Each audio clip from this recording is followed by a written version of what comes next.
coming in. Check. Hey, look at that. We got sound now. Good to see you. Little, you guys got to watch a little behind the scenes this morning. Good to see you. Now you can hear me, I'm pretty sure. Good morning, everybody.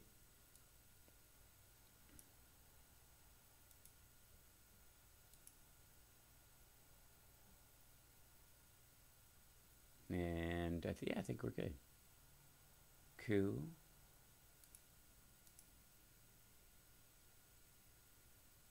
Fairly certain everything's good.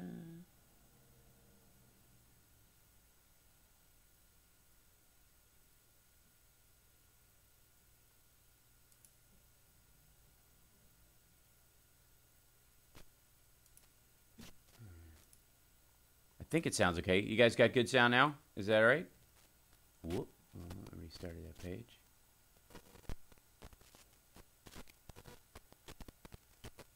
Oh, that's because that's starting. Is that, yeah, okay, so that's better.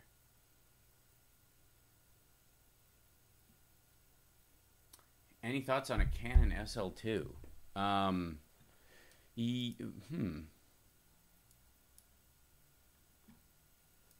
It depends on what you're using it for, I guess. There's, you know.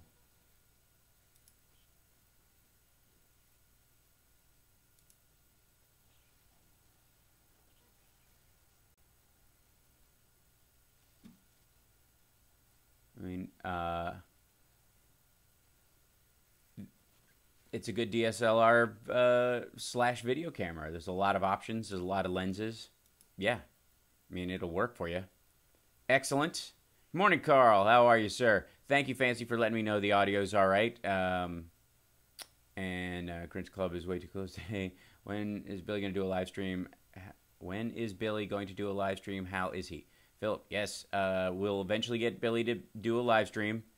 Gotta learn to type your words in the right order. Slow down. It's all good. I'm great, Carl. Thank you. I was at NAMM yesterday, first time. What fun. Oh, yeah. I was supposed to sing there today, but just I couldn't work out the logistics with the people who wanted me to go down there. And, yeah. Kind of have some standards if you want me to promote your stuff. Got to kind of roll out the red carpet unless, you know, it's a big paying gig or it's something I swear by nonstop. Yeah. Let's see. And, I mean, there's so...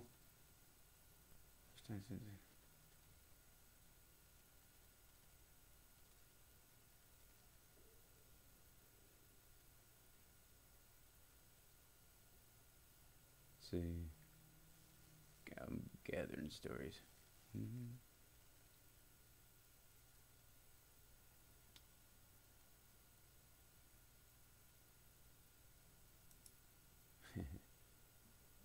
I'm glad there's sunshine in Minnesota. It's got to be a weird experience. Don't get too panicked about the idea. Okay. Couple minutes and I got to sign on to Chicago. Give me 1 minute.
sign on in just a second.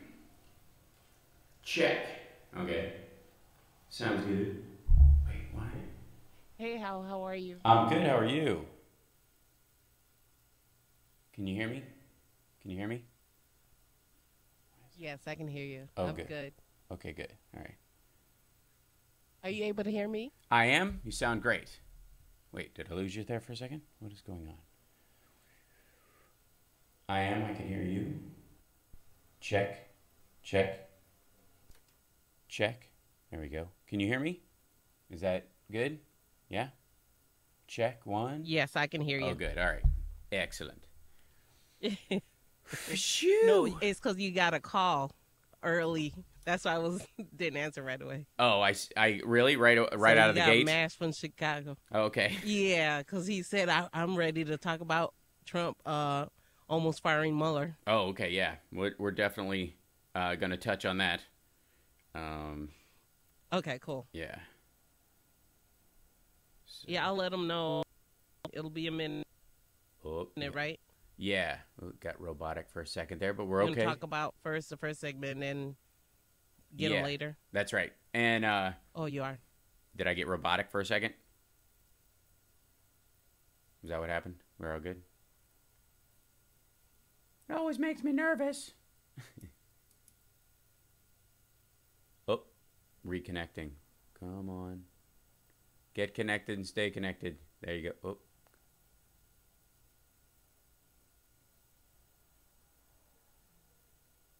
Are we running into the same thing? Oh, man. If Bill Press is calling in by accident again.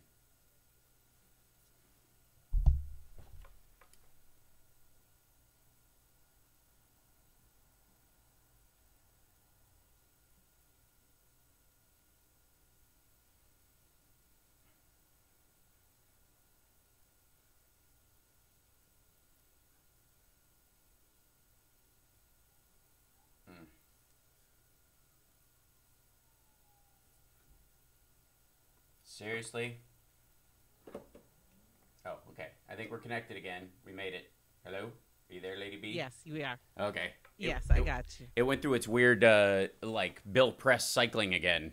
I got in a panic. Oh. It was connecting and reconnecting and reconnecting and connecting and reconnecting and connecting, and that makes me nervous. Oh, my God. Grumble. But I noticed earlier it was nobody connected, so I don't know why it did that again. Yeah. Well, it's interesting because it, like, right at 9 o'clock, so that's what, you know, that's what made me nervous. I was like, okay, does he have it on a timer? Did that, you know what I mean? Like one of those things where they, yeah. And they're already saying in the chat room, if it's Saturday, it's Hal having technical difficulties. Thanks, JG. That's very sweet of you. For Pete's sake, man. So, see, but that tells you they do listen. That's right. They are paying attention. That's right. There you go. Thank you, chat room. Yeah, thank you, chat room. Lady B approves. Yeah. All right, we're good. Cool. So we'll be ready to roll in about a minute. Yeah, a minute. Okay, great. And chat room, remind me to change my battery to Chicago every commercial segment, because otherwise I'll be screwed, because it will die. And then I'll go, why can't I hear Chicago? And then they're like, oh, well, because...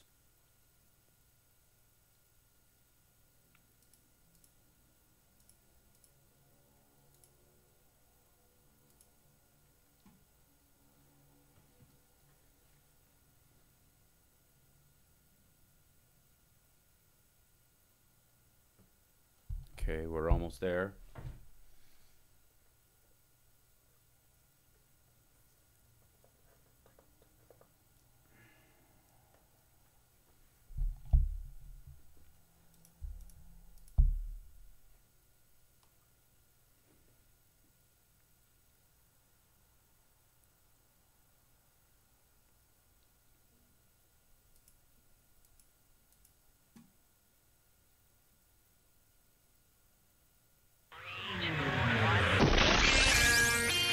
I have come here to chew bubblegum and kick ass. And I'm all out of bubblegum. Things are going to start happening to me now. Live exclusively for WCPT AM and FM in Chicago and streaming worldwide at chicagosprogressivetalk.com. Standing up and speaking out, here's Hal Sparks. All right, you primitive screwheads, listen up. To do the bind. So, what a week it has been. The president going to Davos this week saying he's a free trader, he's a fair trader, he's a picker, he's a grinner. He's just any kind of trader you want him to be, especially if you spell it with a T. And, playing in the snow with the mooch. And Kevin McCarthy, the senator who's in charge of the current Trump whisperer, going to Davos with him, walking literally. I think Ali Velshi was doing a live remote and Kevin McCarthy walks by. Clearly, since the debacle about the president's handling of the big hug and cuddle meeting that they had in the studio to work on the whatever Trump's version of an immigration solution will be, where he agreed with Dianne Feinstein that it should be a clean DACA bill, and then Kevin McCarthy had to throw himself on that political grenade. Ever since then, it seems that Kevin McCarthy is now running sort of constant interference. He's now in charge of being the Trump whisperer. There seems to be a new one all the time, and now they need Kevin McCarthy at all times to make sure that the president doesn't embarrass himself by totally caving to Democrats just because they said it to him nice and complimented him. And by the way, on a side note, seeing Lawrence O'Donnell on AM Joy this morning, I completely agree with his theory that Democrats should start going, we'll put the wall funding in there. Mexico's going to pay for it. You'll figure out a way to make Mexico pay for it, right? Mexico's going to pay for the wall. Or just go, we'll put the wall in there, but the funding will come from Mexico. Wherever you can manage to get it from Mexico, that's the way it's going to happen. So you could even write the bill going predicated on funds being secured from the Mexican government. The wall will commence construction on Trump's birthday, 2019, whatever. Whenever is the first time he celebrates it in jail. Then the throwdown freak out about Democrats, quote unquote, caving on DACA to save Chip. That fascinating flash about we'll deal with today a little bit. And of course, I'm sure we'll take some calls on that as well. 773-763-9278. But this quote unquote bombshell report, everybody loves the war terminology and the sports terminology when it comes to politics these days. The bombshell report that Trump, who's like, no, I haven't really thought about firing Mueller, and why would we do that? And there's no reason for it, and yada yada. Turns out he did. He tried to actually do it, and Andrew McCabe, his attorney, threatened to quit when he tried to do that. Essentially, not because McCabe is a good guy, but because he's protecting his own future. That the issue that McCabe has is that were he to be a part of that, his career is now, in the legal profession anyways, is completely done. He would have participated in something that would have qualified him for being disbarred. Let's see. But I think we have a caller right out of the gate today specifically about that. Do we not, Lady B? Yes, we do. Excellent. We do. Who's there? Who is it? Hello? It's Matt. Oh, hey, Matt. Welcome. Hi. Are you there? Go ahead. Hi, Hal. How are you? I'm spectacular. Thanks for asking. So, boy, am I glad nothing happens. Oh, yeah. You're welcome. I am so happy that nothing happens between shows every week. Seriously. We can just pick up where we left off.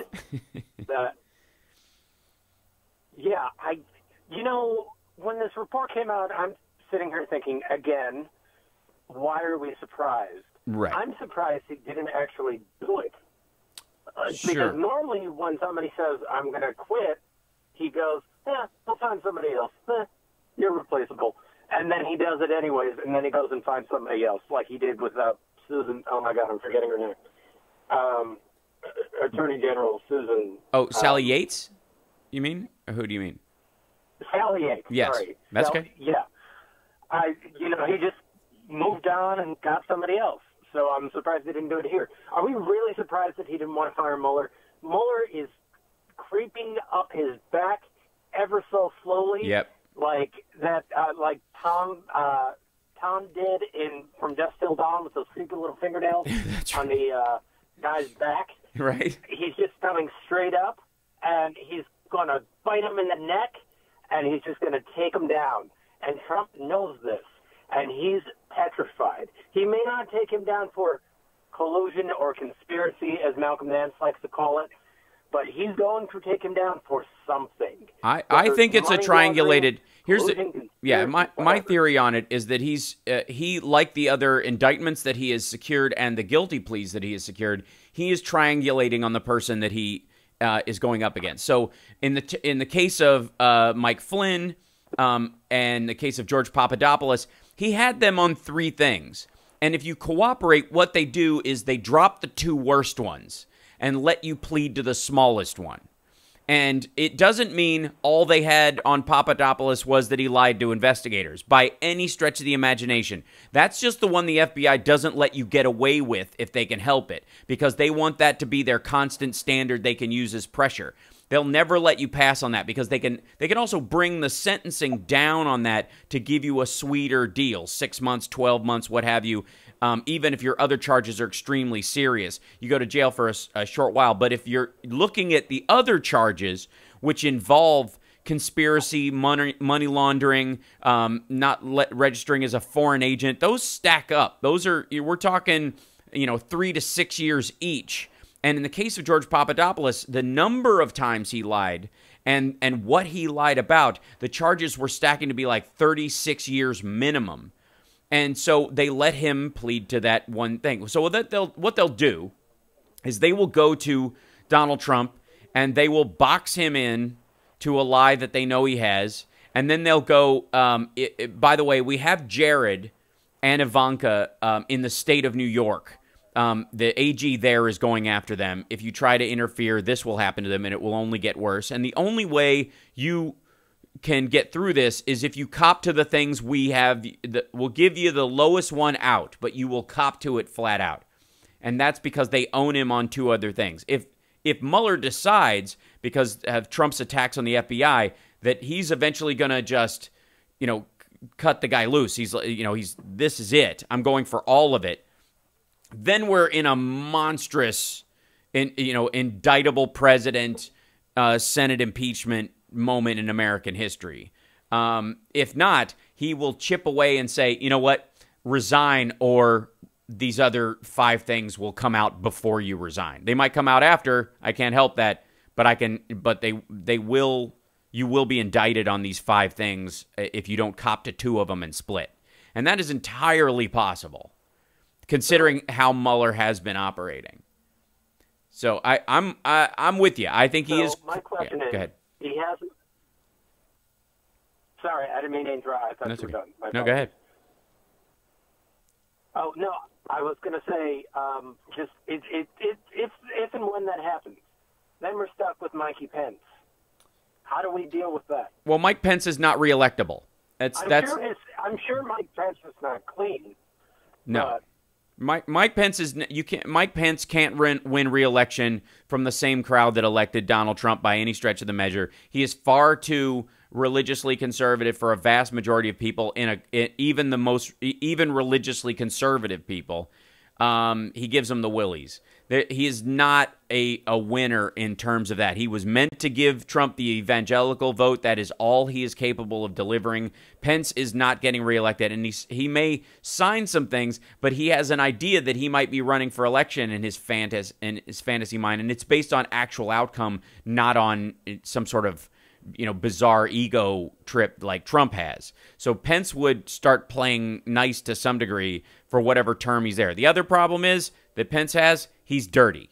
He's got his tie-up in the Flynn debacle, and his lying about it mucks him up throughout the rest of that run too. That Trump went down and Pence dodged the bullet by being just an earshot away protects him a little bit. That's my theory. We got to take a break. When we come back, we're going to talk a little bit about the Mueller firing story. Yeah, appreciate the call. Absolutely. We'll talk about how,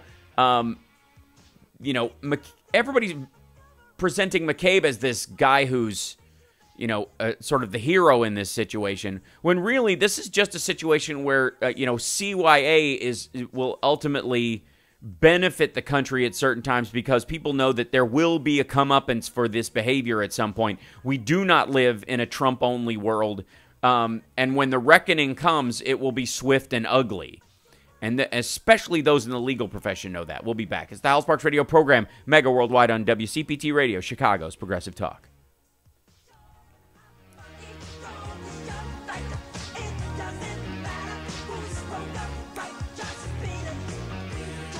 Just beat it. I mean, come on. Yeah. Hold on one second. I'm going to check my battery situation. And be right back.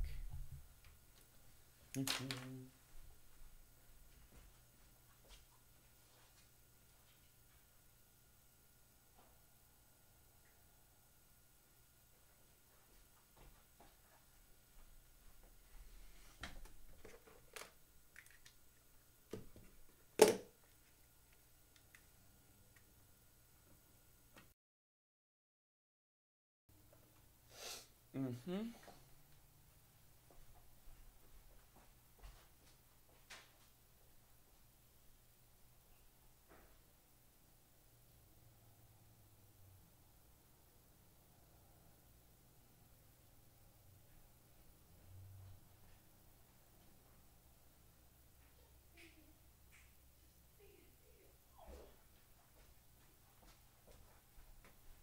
Okay, we're back. We're good. Thanks for reminding me, everybody, to change the battery. Remind me again on the next one. Okay. It's always an adventure.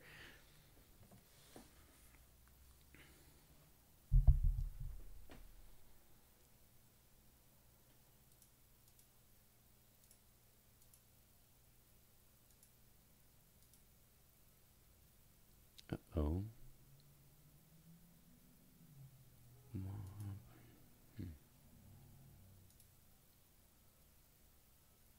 Something happened with the...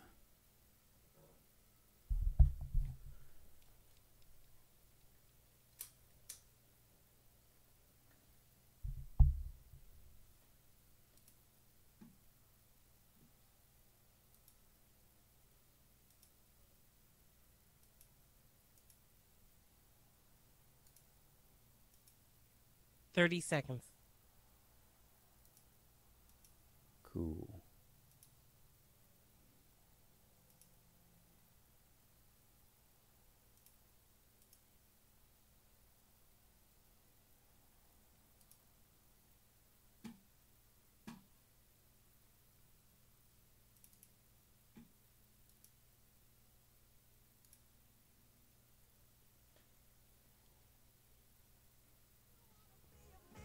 Mm-hmm. This is Tom Hartman, and you're listening to the Hal Sparks radio program, mega worldwide on Chicago's Progressive Talk, WCPT. So the storyline from the White House has been pretty much throughout that, and certainly from Republicans in Congress, that firing Mueller would be a mistake, and that their pressure on the president has been and will be enough to keep him from doing it, that it is simply a political mistake, and that this president has people around him who are the adults in the room, and this will keep him from, effectively jumping the shark in his presidency. And this week it reached a fever pitch when the New York Times had a report that said that last June, Trump decided he was going to fire Mueller, gave McCabe the order to do it, to carry it out. McCabe said, no, if you do it, if you do this, I will quit. This is from directly from the New York Times. President Trump ordered the firing last June of Robert S. Mueller III the special counsel overseeing the Russian investigation, according to 4 people told of the matter, but ultimately backed down after the White House counsel threatened to resign rather than carry out the directive. The West Wing confrontation marks the first time Mr. Trump is known to have tried to fire the special counsel. Mr. Mueller learned about the episode in recent months as his investigators interviewed current and former senior White House officials in his inquiry as to whether the president obstructed justice. Amid the first wave of news media reports that Mr. Mueller was examining a possible obstruction case, the president began to argue that Mr. Mueller had 3 conflicts of interest. And some of you may have heard what these are, but they're pretty hilarious. One of them was about golf fees, that Mueller was a member of one of Trump's golf courses in Virginia, which was, I presume, near Washington, in Sterling. Yeah, Trump National Golf Club. And he raised the fees, so Mueller quit and wanted a refund on fees because they started charging people without telling them, I suppose, or something along those lines. And he quit going to that golf course. And so that in and of itself, that's the top of it. The other one is that he worked for the law firm that represented Jared, in which I'm not quite sure what their reasoning is. I mean, if I were to put that reasoning together, I would say you can't do it because you represented Jared and you've seen stuff as a representative of Jared, and therefore you have a conflict of interest because you were once for him, you saw all of his evidence to protect him, and you have since ceased working for him, and you could use that information against people. So it's a sort of a violation of attorney-client privilege. Now, Mueller didn't work on that case, and there's nothing at that law firm that automatically grants, why would there be, the right for attorneys not working on a case to collaborate without listing themselves as attorneys on the case and get a look at any evidence, pro or con, presented during that part. So if Mueller wasn't a lawyer on that case and he was simply a member of that law firm, that goes right out the window. So that would be, if Mueller did work on the case, the most sound pushback that he had. The problem the Trump White House has is that Mueller did not work on the case. He simply worked for the law firm that represented Jared on the case, and that means. And the weird thing is like, if he's seeing any of the evidence from that case, he's seen it because it's been subpoenaed, and he got it from other sources. So you would have found that anyways. Would be the pushback argument, and he never worked on the case with Jared Kushner or for Jared Kushner's case. So immaterial. And then the third one was that he was interviewed to be the head of the FBI, and he didn't get it. So he must have sour grapes about not getting the job. This is the 3 main reasons. All, by the way, garbage. The concept that people can't be, flat out. The concept that people who didn't get a job that they wanted are untrustworthy in any other job they get. Explain to me Ben Carson. Explain to me any of the Republicans who ran against the president who are now in other jobs that he is acquiescing. Ted Cruz, for example. That means, like, Ted Cruz is a senator not worth trusting by Trump standards, trust by Trump, because he ran for president and didn't get the job. I think he's untrustworthy for a lot of other reasons, but what I'm saying is that's the reasoning the president would have to operate within. And thank you, Billy, for the super chat. Greatly appreciate it. And those of you who are listening on the radio, you can also go to howsparks.tv, watch the live stream. Hello, how are you? Join in the chat there. We always have a great conversation going on in that. Now, after receiving, this is from the New York Times story, after receiving the president's order to fire Mr. Mueller, the White House counsel Donald F. McGahn II, refused to ask the Justice Department to dismiss the special counsel, saying he would quit instead, the people said. They spoke on the condition of anonymity because they did not want to be identified discussing a continuing investigation. Mr. McGahn disagreed with the president's case and told senior White House officials that firing Mr. Mueller would have a catastrophic effect on the Trump presidency. Mr. McGahn also told White House officials that Mr. Trump would not follow through on the dismissal on his own. The president then backed off. So McGahn basically said, look, if I don't do it, if I'm not the one to fire him, Trump won't, and I quit, he won't do it on his own. He'll hire another person and ask that person to do it. So, Mr. You're fired, this is always his fallback. Trump has had many, many people leave, and some under the illusion that they were fired by this president. He has done none of the firing.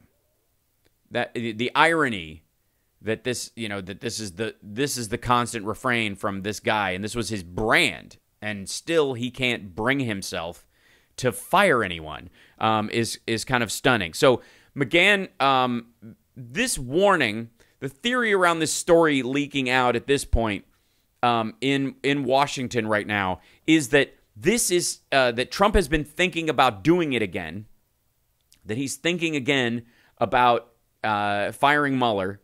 And this is their only way of motivating him, is that if he gets a ton of bad press about this. Now, the funniest part, and I'll have this clip after the break, was Sean Hannity, and some of you may have seen this if you follow the news as much as I do, but it was literally my favorite moment so far in the Republican freakout, besides the secret society thing, which as some of you in the chat room know. I have a dog in that in that hunt, as it were, and so hearing all this talk about a secret society was hilarious. By the way, really great album by the band Europe, who brought us the Final Countdown. If you're wondering, I recommend not only the album Secret Society, but the title track as well. Excellent record from Europe.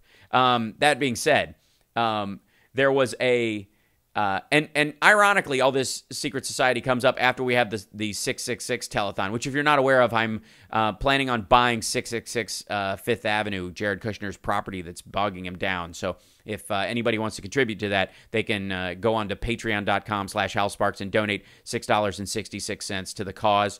And I know what you're thinking. That would be nearly impossible in those increments to buy. That you don't have enough money to buy 666 Fifth Avenue. You won't. And my answer to that is neither did Jared Kushner. Neither does Jared Kushner. So that shouldn't stop us. We should still believe. So but in all the wigging out, Sean Hannity literally fights back. Push. To be robotic. Oh, was I robotic for a second? I apologize. That was my fault. Am I better now, Lady B? Does it sound better now? We okay? Do we drop out? Okay, now you are. Oh, now I'm good. Okay. No, I'm there. Okay, great. So the fact that Jared, we'll discuss the secret society aspect of the fact that Jared Kushner owns 666 Fifth Avenue, and the Republicans decide that it's FBI agents who have a secret society, right?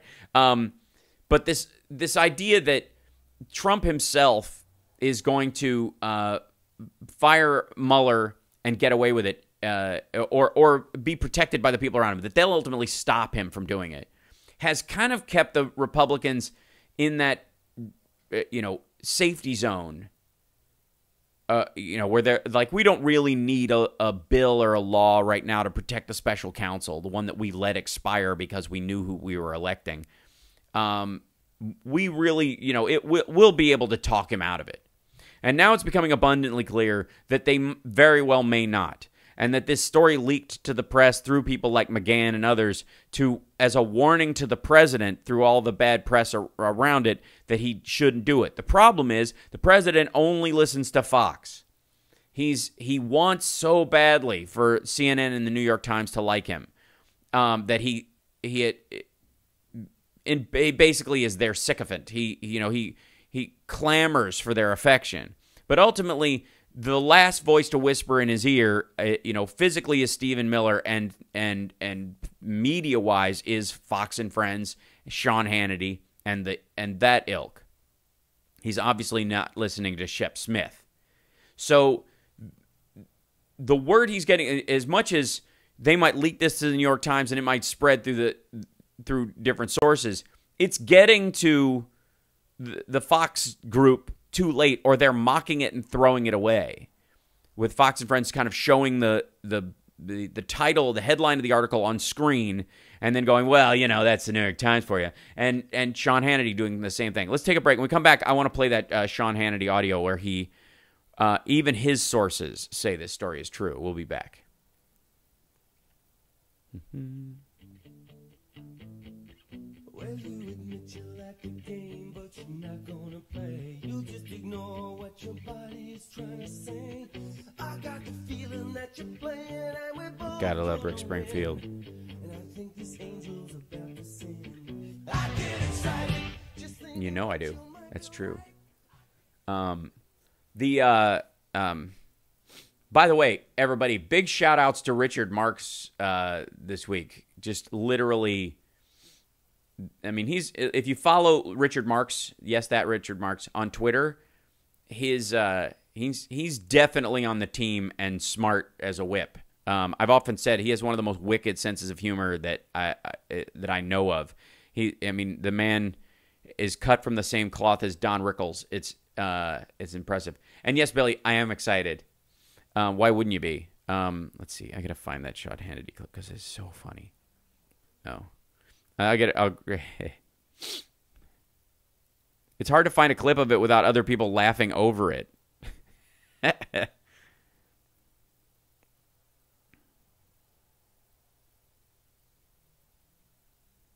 Crimes is trying to distract. Yeah, that'll do it. Is trying to distract you. They have a story that Trump wanted Mueller fired sometime last June. And our sources, and I've checked in with many of them, they're not confirming that tonight. And the president's attorney dismissed the story and says, no comment, we're not going there. And how many times has the New York Times and others gotten it wrong? Okay, hold on. I'm going to save it. That's so funny. Oh my gosh, ridiculous. Okay, that should come up okay when we come back from break. Excellent. All right, and we'll get... how can you say hello to Nero in the chat? Hi, Nero. Calm yourself. You're all right. You're going to be okay. Hi. Good to see you. Slow it down. Carrie, did you see my message earlier? How I did not, so I'll scroll back. I beg your pardon. I was reading, so... Terminator. What is this? Near the Jew.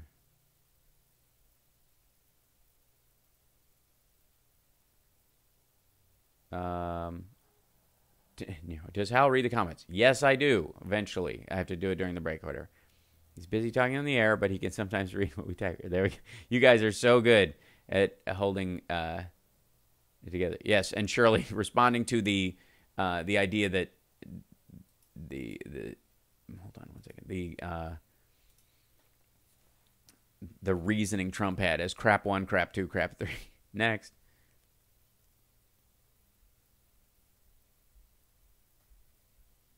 Yeah, Donald F. McGahn Esquire, the second Esquire.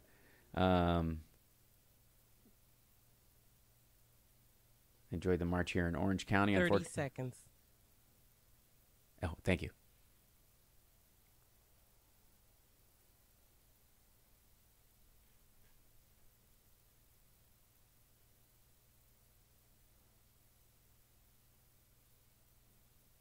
Oh, Carrie, were you talking about Trump never learned to be a human because his parents were emotionally distant evil asses? I don't know. There's some good orphans out there.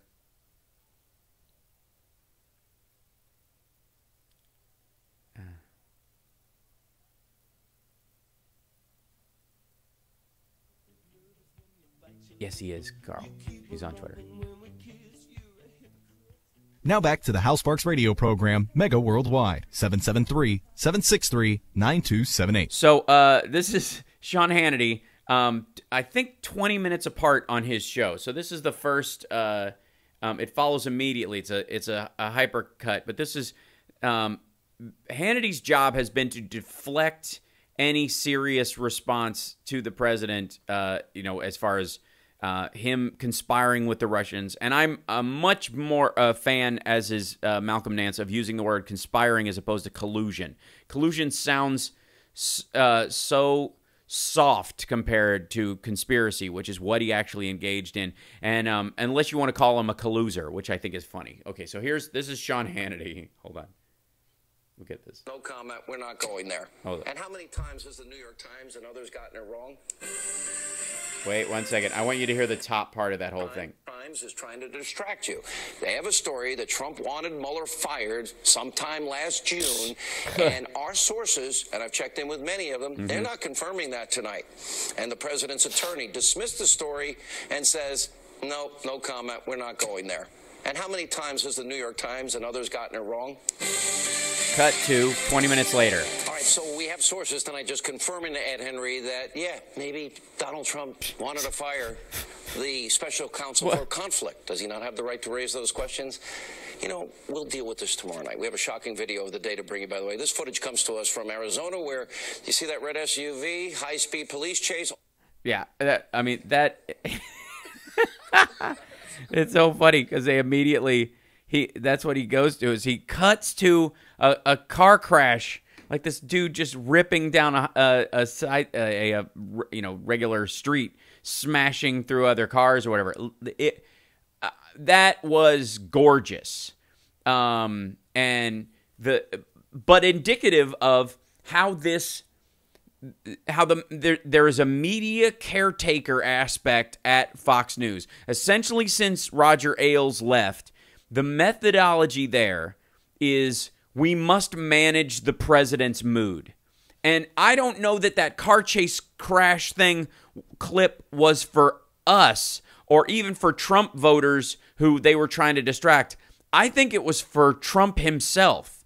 That this, as Jake Tapper has called it, being obsequious for an audience of one when Stephen Miller was on. I think there's a very. Now, can you? Oh, yes. Can you turn down your volume a little bit? Oh yeah. Am I getting too carried away? That happens. I get am I bursting through? I get very excited. Thank you. It's the Rick Springfield song you played. Is that a little better? That should be. Yeah. Yes. I get excited. Every time I'm talking politics, I get excited when these people are acting just like... I can't say that word on the radio. All right, so thanks for the monitoring on that side of it. And I don't know if we have another call or not, but which we very well may. I think so, Lady B. Do we?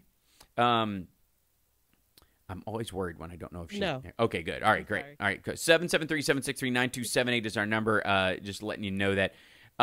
So this idea that Trump is constantly being managed, and that he is, whoever spoke to him last is the person he will absolutely parrot in the circumstance. Now you going robotic. Oh, again. This is boy. So all right, I think it's. I'm not going to jump into what I think it is. I'm just going to be calm. And it will go away. The reality is that Trump in every circumstance is so easily baited. He's so easily dragged into whatever. He's literally the best candidate for hypnotism that has ever walked the planet. He is led by his nose, very simply. That is the business problem that his family has talked about for years. That it is one of the reasons why he has almost no idea what goes on with his companies. He has over 5,700, I think the number was, LLCs for all these separate deals that they've made over the years. They are all just floating.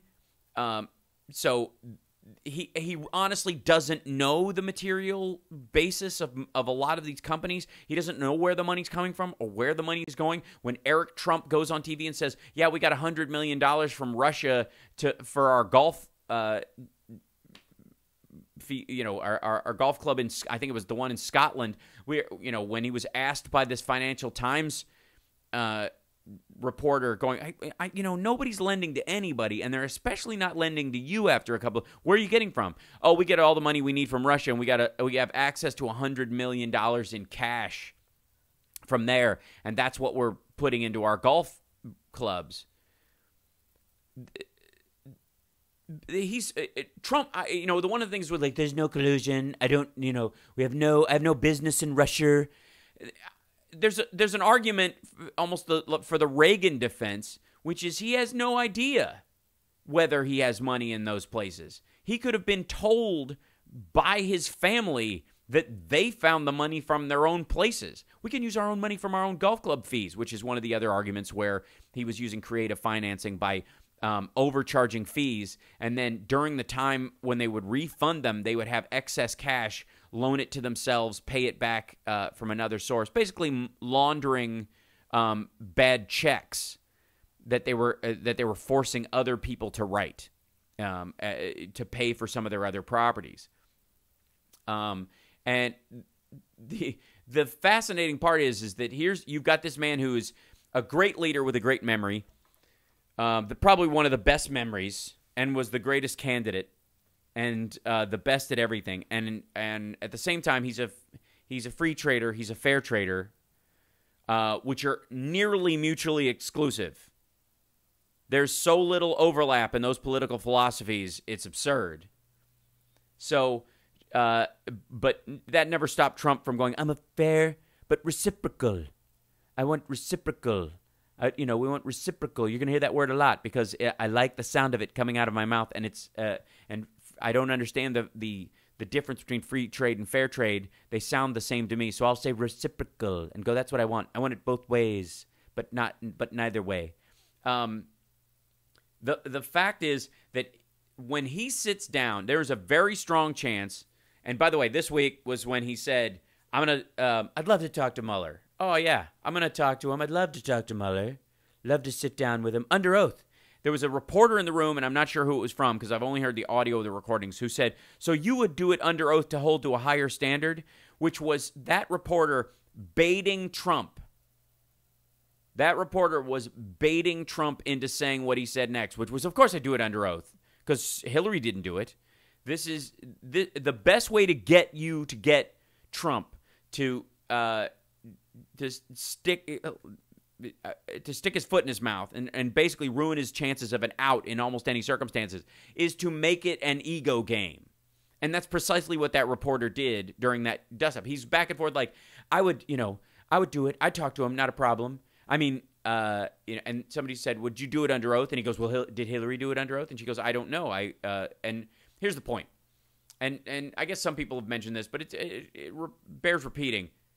Trump actually, he may or may not know that it doesn't matter if you're under oath when you talk to the FBI. It's still a crime when you lie to them. You are basically under oath when you talk to an FBI agent. Once especially if you are sitting down for a meeting like that. If they show up at your door, you can make an argument that you haven't said anything until you've been read your rights or something along those lines. But insofar as if you came in to sit down for a meeting, or you're testifying, you're effectively giving testimony, or you're being deposed by the FBI, you're de facto under oath.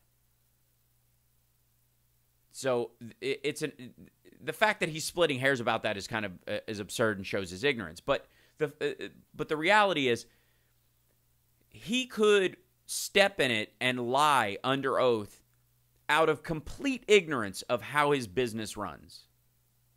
There's a very strong chance that Donald Trump doesn't know when and where certain payments, when and where certain funds came from Russia, or stuck his fingers in his ears and laughed and said la la la la la when his kids were in charge of that. The problem is,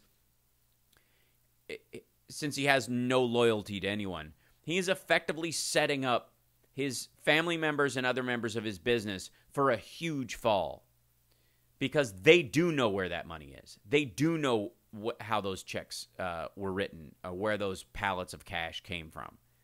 Eric knows this. Jared Kushner knows this. Don Jr. knows this.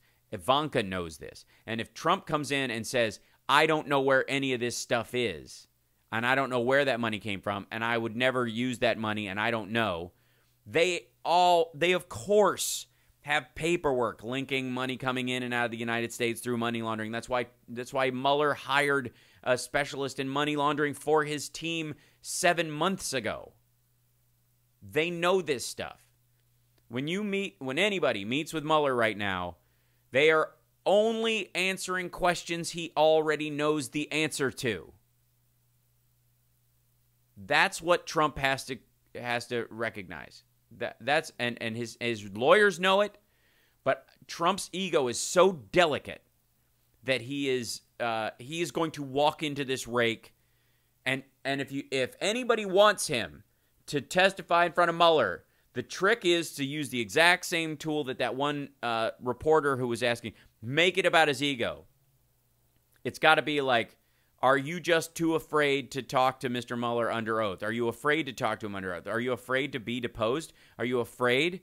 Why are you afraid? I mean, Hillary Clinton went before the Congress 11 times about Benghazi, spoke under oath, and she spoke to federal investigators.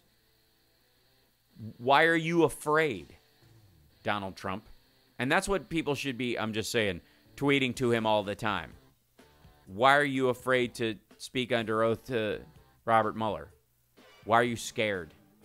What are you scared of? Why won't you tell your lawyers you want to do it? Why are you afraid? Because that will be the thing. That will turn it. Well, when we come back, I want to discuss the real smoking gun of the week, which is the Dutch government was spying on Russian hackers and got them on tape. So there goes your Seth Rich conspiracy. There goes your this idea that it was a dude on his couch in the basement theory from Donald Trump. All that went out the window. The Dutch Secret Service was spying on the Russians, and they got it on tape. We'll be back. It's the House Sparks Radio program, Mega Worldwide, on WCPT Radio, Chicago's Progressive Talk. Chance it. You've been hurt so before. Watch it now. Hold on one second. I need to put something up on here. And then I'll jump into the chat room. How's everybody doing, by the way? Fair use.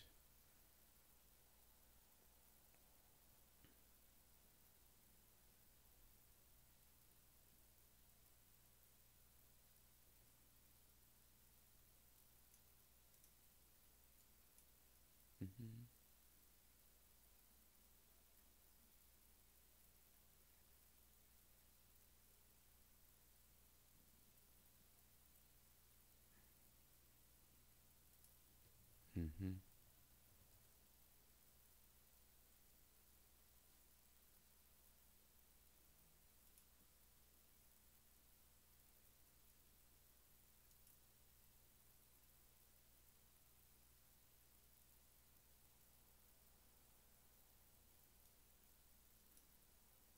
Second.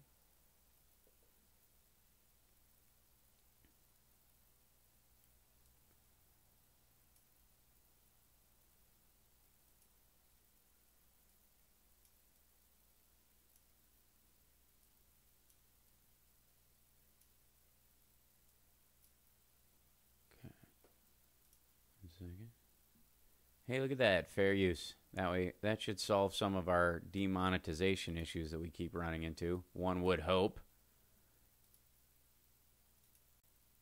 So, we're going to talk about the Dutch stepping up. Apparently, the Dutch Secret Service, the government was spying on Russian hackers. Because, funny that... 30 seconds. Okay, great. Well, I'll talk about it when we come back.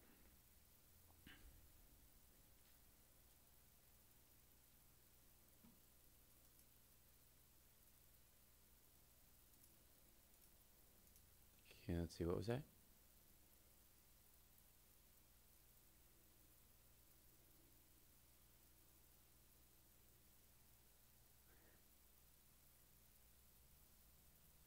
Yeah, Brad, that's a fighting guitar.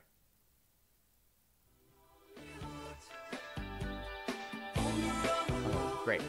Now back to the Hal Sparks radio program, Mega Worldwide, 773-763-9278. And to Carrie and everybody in the chat room who's our regulars or whatever, I hope everybody got their patch. If you didn't, don't forget to go to the website, halsparks.com, go to the contact page, send me your address, and if you're one of our regulars in the chat room, you'll get your insider patch and be added to the our insider group, as it were, the Blue Squad. Which will be increasingly important as we move towards the election cycle, which is the important thing. And we will discuss when we come back at the top of the hour, too, the freak out about and my disagreement with the assessment that the Dems caved on DACA during the shutdown. This is a very important discussion to have. It does not... I think, well, we'll talk about it in a second because I'll get carried away on that and I'll miss what I was going to talk about, which is the Dutch domestic intelligence service, known as AIVD, had access to the infamous Russian hacking group Cozy Bear for at least a year starting in 2014, maybe even longer. Local media outlets reported there on Thursday. According to reports, the Dutch government alerted the United States to Russian interference in the 2016 presidential election after Netherlands-based officials watched the hacking of the Democratic National Committee and other operations by the Russians, including a 2014 State Department hack. Let that deal with that for a second. All this story we've been told again and again and again that we don't know who did it, and there's some debate about the Russians, and we can't really know, and there was a 400-pound guy on his couch in his basement from Trump's point of view, or it might have been from Russia. It was the Russians were saying, yeah, it was just patriotic Russians who were doing it, who had no association with the Russian government. The Dutch were literally watching it occur. The Dutch agency's involvement was first reported by the current affairs program Nieuwsuur, and the newspaper De Volkskrant on Thursday. My IKEA is way down. Reached by the Post on Friday, the domestic spy agency had no comment. The Dutch military intelligence service did not respond for a request for comment either, which is what you're supposed to do when you're military intelligence and stuff. You're not supposed to comment on that stuff. But okay. Russian presidential spokesman Dmitry Peskov rejected the Dutch reports on Friday, denouncing them as untrustworthy. If Dutch newspapers want to add fuel to the fire of anti-Russian hysteria that exists in America, this is not the most noble occupation, he said, according to Russia's TASS news agency. According to the Dutch media, the agents also watched when Russian hackers launched an attack on the State Department in 2014 and compromised unclassified systems at the White House as well as in Congress. So here's the big question that seems to be going through a lot of kind of your run-of-the-mill Republicans' minds of late. Why are the Jim Jordans of the world, or even the Lindsey Grahams of the world at certain times laying cover for the president on stuff they don't agree with? Why are they so adamantly protecting this man all of a sudden, especially when a lot of them thought he was crazy or stupid, or in Lindsey's case, a kook before? What is it that all of a sudden happened? Well, I would remind you that when the Russians hacked the DNC, they also hacked the RNC. And they released what they got from the DNC. They did not release what they got from the RNC. They have not. And the only reason for doing that is, I guess, twofold. One is there's nothing there, and they are absolutely squeaky clean, which is stretches the bounds of imagination, but is empirically possible, because I don't know what was in what they found. It could be that the Republicans are just so pure in their email exchanges about candidates and other people, or they are so pure in their exchanges about where money is coming from for campaigns and whatnot, that there's just no there. The Russians combed through the whole thing, and the only ill will they could find was on the Democratic emails, and that the Republicans are so. That is a absurd, but it is a possibility, and I will always cop to the possibility of it. The reality, especially when you track behavior and the other information, like that $7.6 million, the Dallas Daily News was coming up with this $7.6 million figure that went of Russian money that went through the Republicans, the RNC, and then out to Republican campaigns, including McConnell and Paul Ryan and others.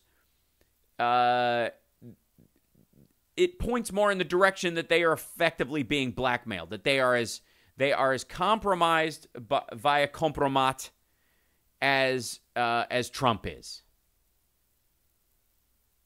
And Rocky Mountain Mike, thank you for correcting me. The Dallas Morning News in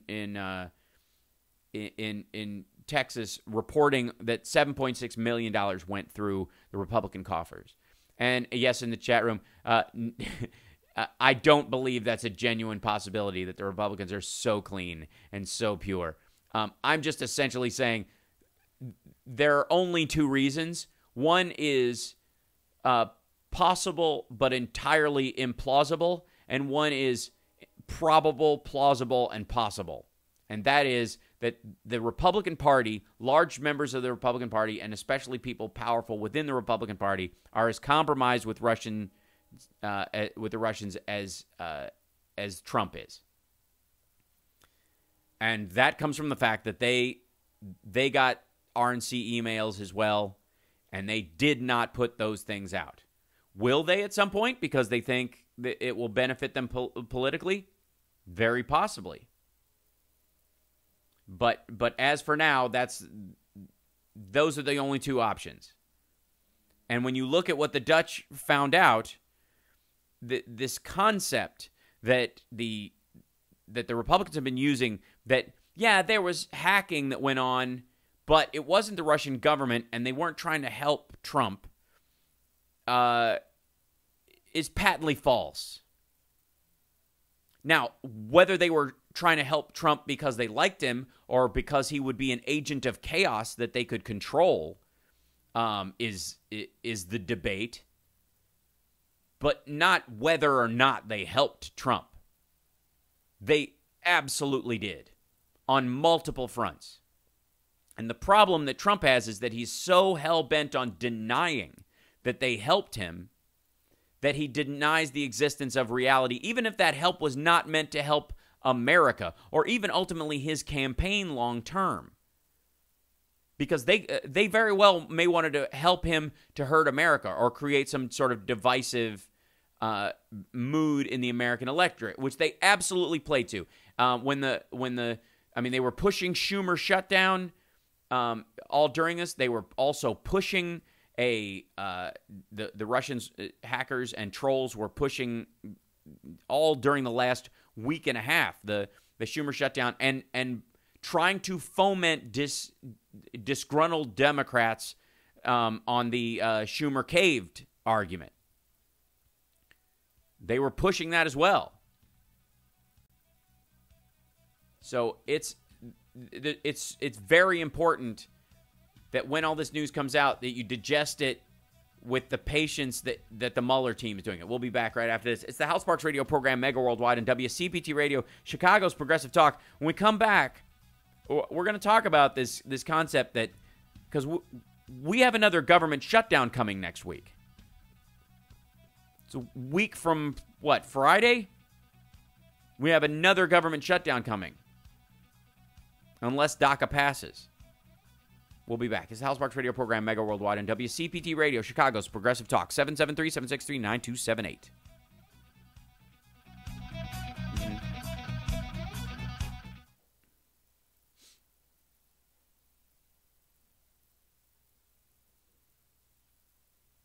Let's see. Okay, backing up, looking at the chat. I don't know what...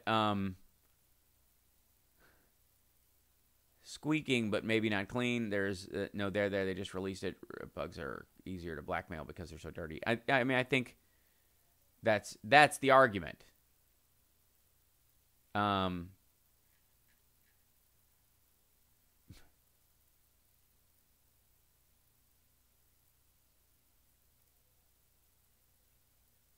I appreciate that, Carl. It's okay if they get a little carried away. It's, you can put them in a timeout. It's reasonable. An agent of chaos like Siegfried. Thank you, Carter 360. Awesome. Appreciate it.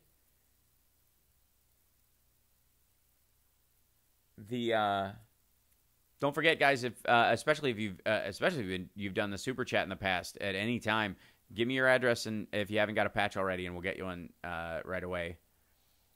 Melanie couldn't accompany Trump to Switzerland. Oh, Melania, you're right. Couldn't accompany Trump to Switzerland because of a scheduling conflict with a DCU all right.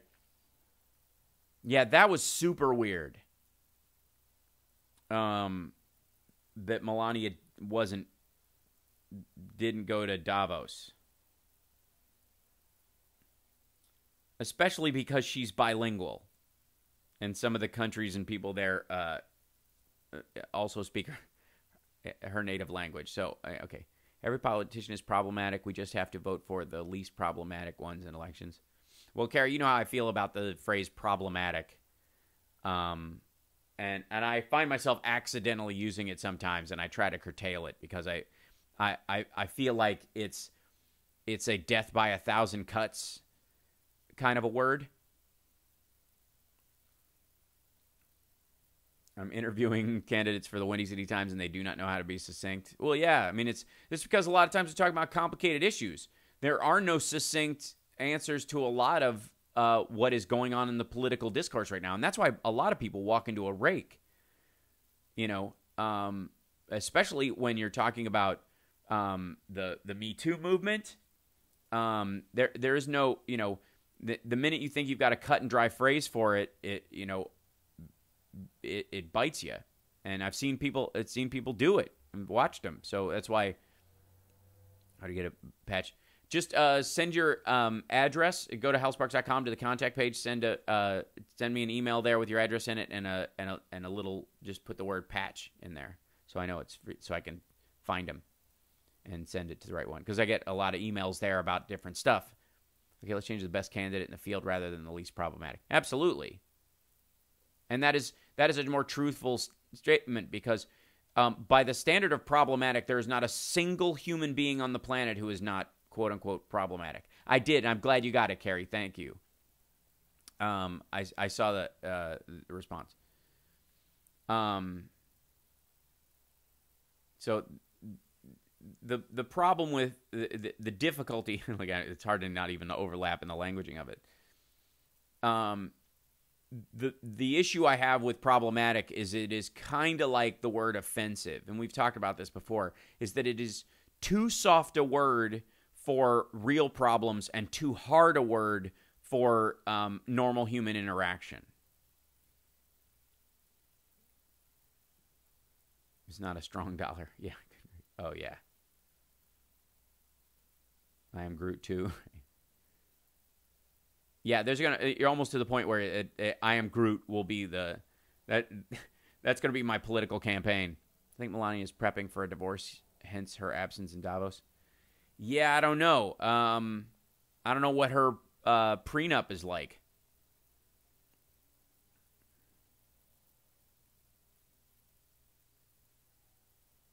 Or I thought her name was Malaria. I don't know. Melanoma. It's either damaging or it's not. How do you mean, Charles? The phrase, or it would be the first divorce in the White House? Yeah, pretty sure. Stormy Daniels being interviewed by Jimmy Kimmel on Tuesday night right after the State of the Union. Yeah, she's going to do the kind of response to the State of the Union, and it will eat the airwaves. The Democratic response won't get any news whatsoever. Like, I don't know who they're going to have do it to get any attention if Stormy's going to be doing the follow-up. That's hilarious. Dems are horrible about consistent messaging. Who's responsible for developing that? The DNC, the legislative leader, someone else? Well, the problem is with the quote-unquote consistent messaging is that in a democracy where you're genuinely dealing with a lot of, hey, channel, how are you? Is that if you oversimplify an issue with your messaging, you cut out a group of people. You can't not do it. Explain to me. 20 seconds. Thank you. explain to me gender identity, rules of discourse in conversation in a succinct way. You can't do it. And if you do it, members of that community will even disagree with you that you have left something incredibly important on the side. A succinct, it's impossible. You're listening to the Hal Sparks radio program, Mega Worldwide. I've had people walk out of me before, but not when I was being so charming. Video streaming at halsparks.com. Well, I don't care for you or for the putrid sludge you're troweling out. Damn puss-faced little pimp stick. True progressive talk. Might be a good time for you guys to give up. Welcome back to the show. So, as we were talking about last hour, the president sought to fire Robert Mueller in June. The White House and he continued to lie / obfuscate about it the entire time. Now Democrats are actually, and there are many co-sponsors on this bill trying to take up a bill to protect Robert Mueller from being fired by the president. This is several Democrats and one moderate Republican called for votes on Senate legislation that would prevent presidents from firing special counsels unless a panel of 3 federal judges agreed with the move, citing the revelations that Trump came close to pushing out Mueller last June. The president's backed off only White House after White House counsel Don McGahn threatened to quit, according to 2 people familiar with the episode, which, by the way, since that story was written, that grew from 2 people familiar with it to 4. There's now 4 people confirming it, including people who confirmed on Sean Hannity's show live that was so shocking to him he had to cut to a car crash to keep, I guess, Trump from freaking out when he DVR'd it when he gets home. Republican leaders show, quote, no new urgency to address the matter, saying that the president's threats are isolated and in the past. So I would like to, take a moment to address the circular firing squad on the Democratic side that keeps coming back up. During the Obama administration, there were several moments where the response from Democrats was and liberals and progressives, and by the way, wings of the liberals and progressives who did not ultimately vote in several elections. So this idea that you can be in a consistent, I only vote if they pass my purity test or I missed voting or whatever, that you think consistent politicians who do this for a living are going to take anything you say seriously over any length of time if you are an unreliable voter is absurd. But so during the repeal of Don't Ask, Don't Tell, this constant back and forth where the president said this must be something the Congress takes up, and we're going to do the most comprehensive study with our generals and everybody and the military leaders to make sure it won't interrupt their chain of command, and we believe that we will find that it will not. It is obviously other militaries across the world, including the Israeli military, which we allegedly have a huge, we believe is strong and sound. They don't do it. They don't have a problem with it. So why should we? So we're going to do a comprehensive study. We will not defend it in court while it's going on. The same thing with Defense of Marriage Act. We're not going to defend it in court, but we'll do all the studies you ask for to make sure that its efficacy meets a governmental nationwide standard. During that whole process, there was wailing and gnashing of teeth from liberals and progressives that the president was standing down effectively on both DACA and repealing DOMA. And what ultimately happened was that the ploy worked. That by using the carrot and stick measure of leadership, DACA got repealed. Then we went through the Sonia Sotomayor issue. The president was not pushing hard enough. He was not delivering when it came to her. He needed to be more forceful in his defense. She was not going to get in if he didn't do more specific posturing in terms of her. Oh, she got in. this happens repeatedly, where everybody thinks that the only strategy that works is the bulldozer strategy, and if you don't operate a bulldozer, you are simply steamrolling over the good guys. It is stunning how constant this is. Then we get to the shutdown last week, where CHIP is set to expire last Friday. It's been months since it's been re-upped. States are running out of money for it. The Democrats effectively shut down the government to get CHIP funded. That was the primary reasoning for that shutdown, thinking we might get a clean DACA deal too if we make them nervous enough. Then it turns out the polls are responding that a vast majority of Americans are viewing this as the wrong damaging fight to have about this, that it should be done without it having to be there. You get Mitch McConnell coming out and saying we'll have a bill come to the floor. The next shutdown was supposed to be 4 weeks. They pulled it back to 3 weeks, which is a week from next Friday. We will have another shutdown if DACA hasn't come to the floor. The Democrats will have had two opportunities to shut the government down to get two important pieces of legislation through. But the response isn't that we have another shutdown coming up. That's got DACA written all over it. They can't use CHIP as a hostage. It's a smart move.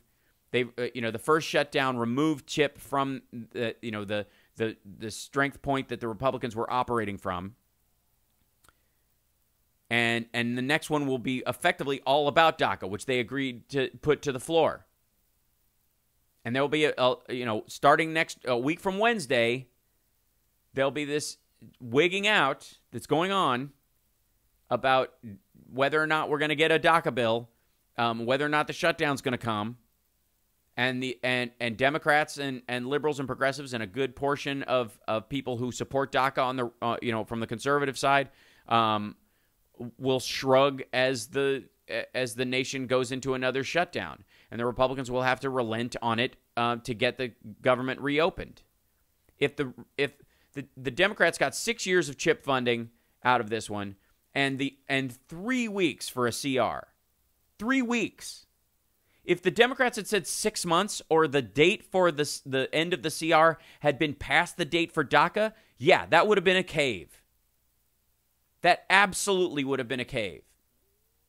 But this literally gives them a window of time where almost the longest shutdown in U.S. history would have to occur to get us to the date where DACA ends, what DACA protections exist end now. It matters, and you have to have a long-term strategy in this. There's some talk about they didn't have a plan to get DACA through on this first one because it was effectively a first-stage issue. The question is, do you want DACA to pass, or do you want effectively Republicans to retain control of everything? This idea that the situation we are in with the government right now, with being on the brink of nuclear war with North Korea about every 3 weeks, having a president who colluded with Russians, who conspired with Russians to benefit the RNC and blackmail his own Republican Party, which it points to that's exactly what's happening.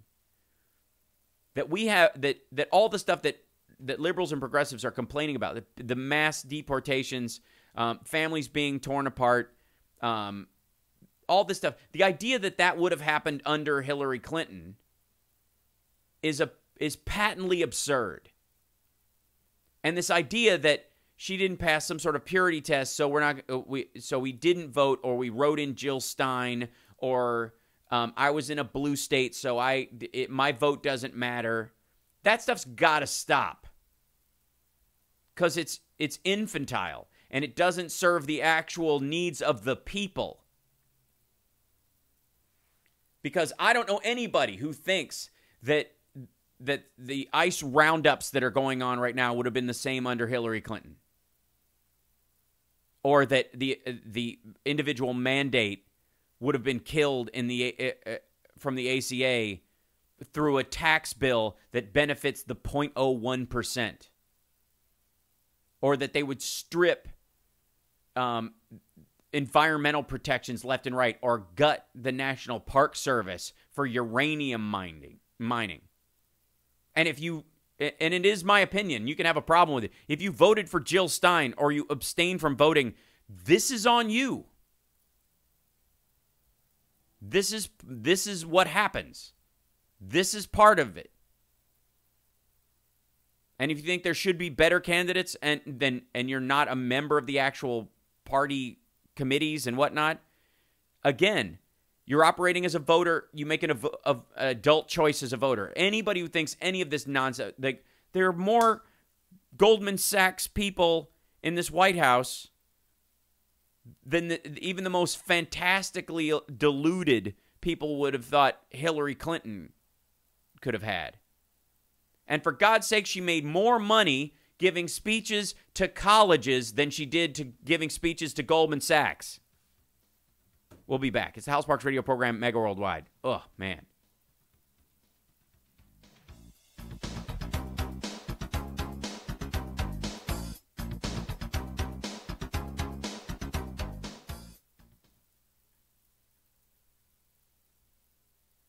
The window for... We have one caller. I apologize. He came in a little bit before the news. Okay. Cool. Who is it? And what? Yeah. I'm sorry. It's Robert from Florida. Oh, okay, great. He wants to talk about Trump's State of the Union speech. Oh, and boy. also another call just came in, so let me get great. the information. Sure. Right quick. Yeah. DACA, DACA, give me the news. Yeah. It's very funny, Carl.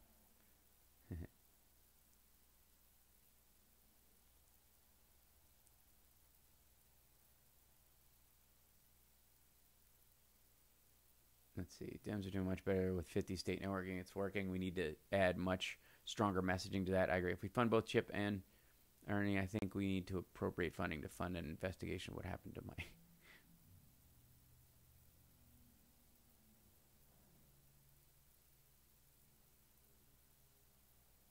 comprehensive immigration. Let's see. I want a comprehensive immigration bill that doesn't involve a wall and lets every undocumented person get in line to become a citizen and get a permanent resident card in the meantime.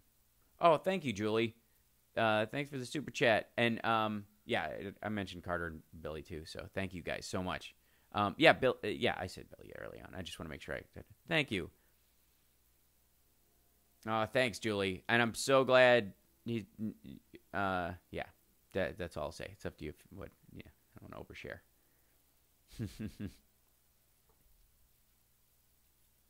Started to think Jill Stein was working with the Russians when she kept saying moose and squirrel.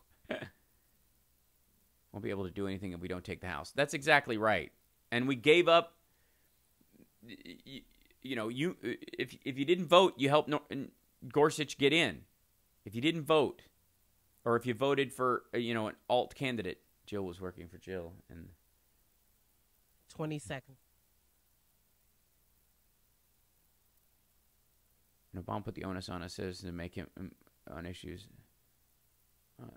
to make him move on issues, and that bothered me. But ultimately, Kerry, that's how stuff got, because you don't just end up motivating him. You end up motivating the public around you while you're doing it. It doesn't happen in a vacuum. Now back to the Hal Sparks radio program, Mega Worldwide, 773-763-9278. Welcome back. We got a couple of callers, 773-763-9278. I'm sure my little when I get fired up about that particular issue, that sometimes brings people in. But I think let's go to Robert in Florida first. Hey, Al. How are you, my friend? I'm good. How are you? Go ahead. Hello? Yeah, I'm there. Hey, good. I've been on hold so long, I forgot. I got the bad short term and forget about long term. I want to say something what you were saying about, with Russia and Trump and right. The connection. I believe that if Russia was to be caught red-handed, picking out our presidents and diluting our democracy, yep. which I believe they are. Yes. If they got caught red-handed, That's war. I mean, there's no other answer to it. I mean, asymmetrical warfare. It'd be a Cold War at the very least. At the very least. Right? I agree. I mean, I think there's a you can't let that go unpunished. No, I think there's a good argument for and it may not happen during the Trump presidency. It may be something that happens after he resigns, is impeached, or does not get reelected, because there's no way he's coming back for a second time. Not happening. But No.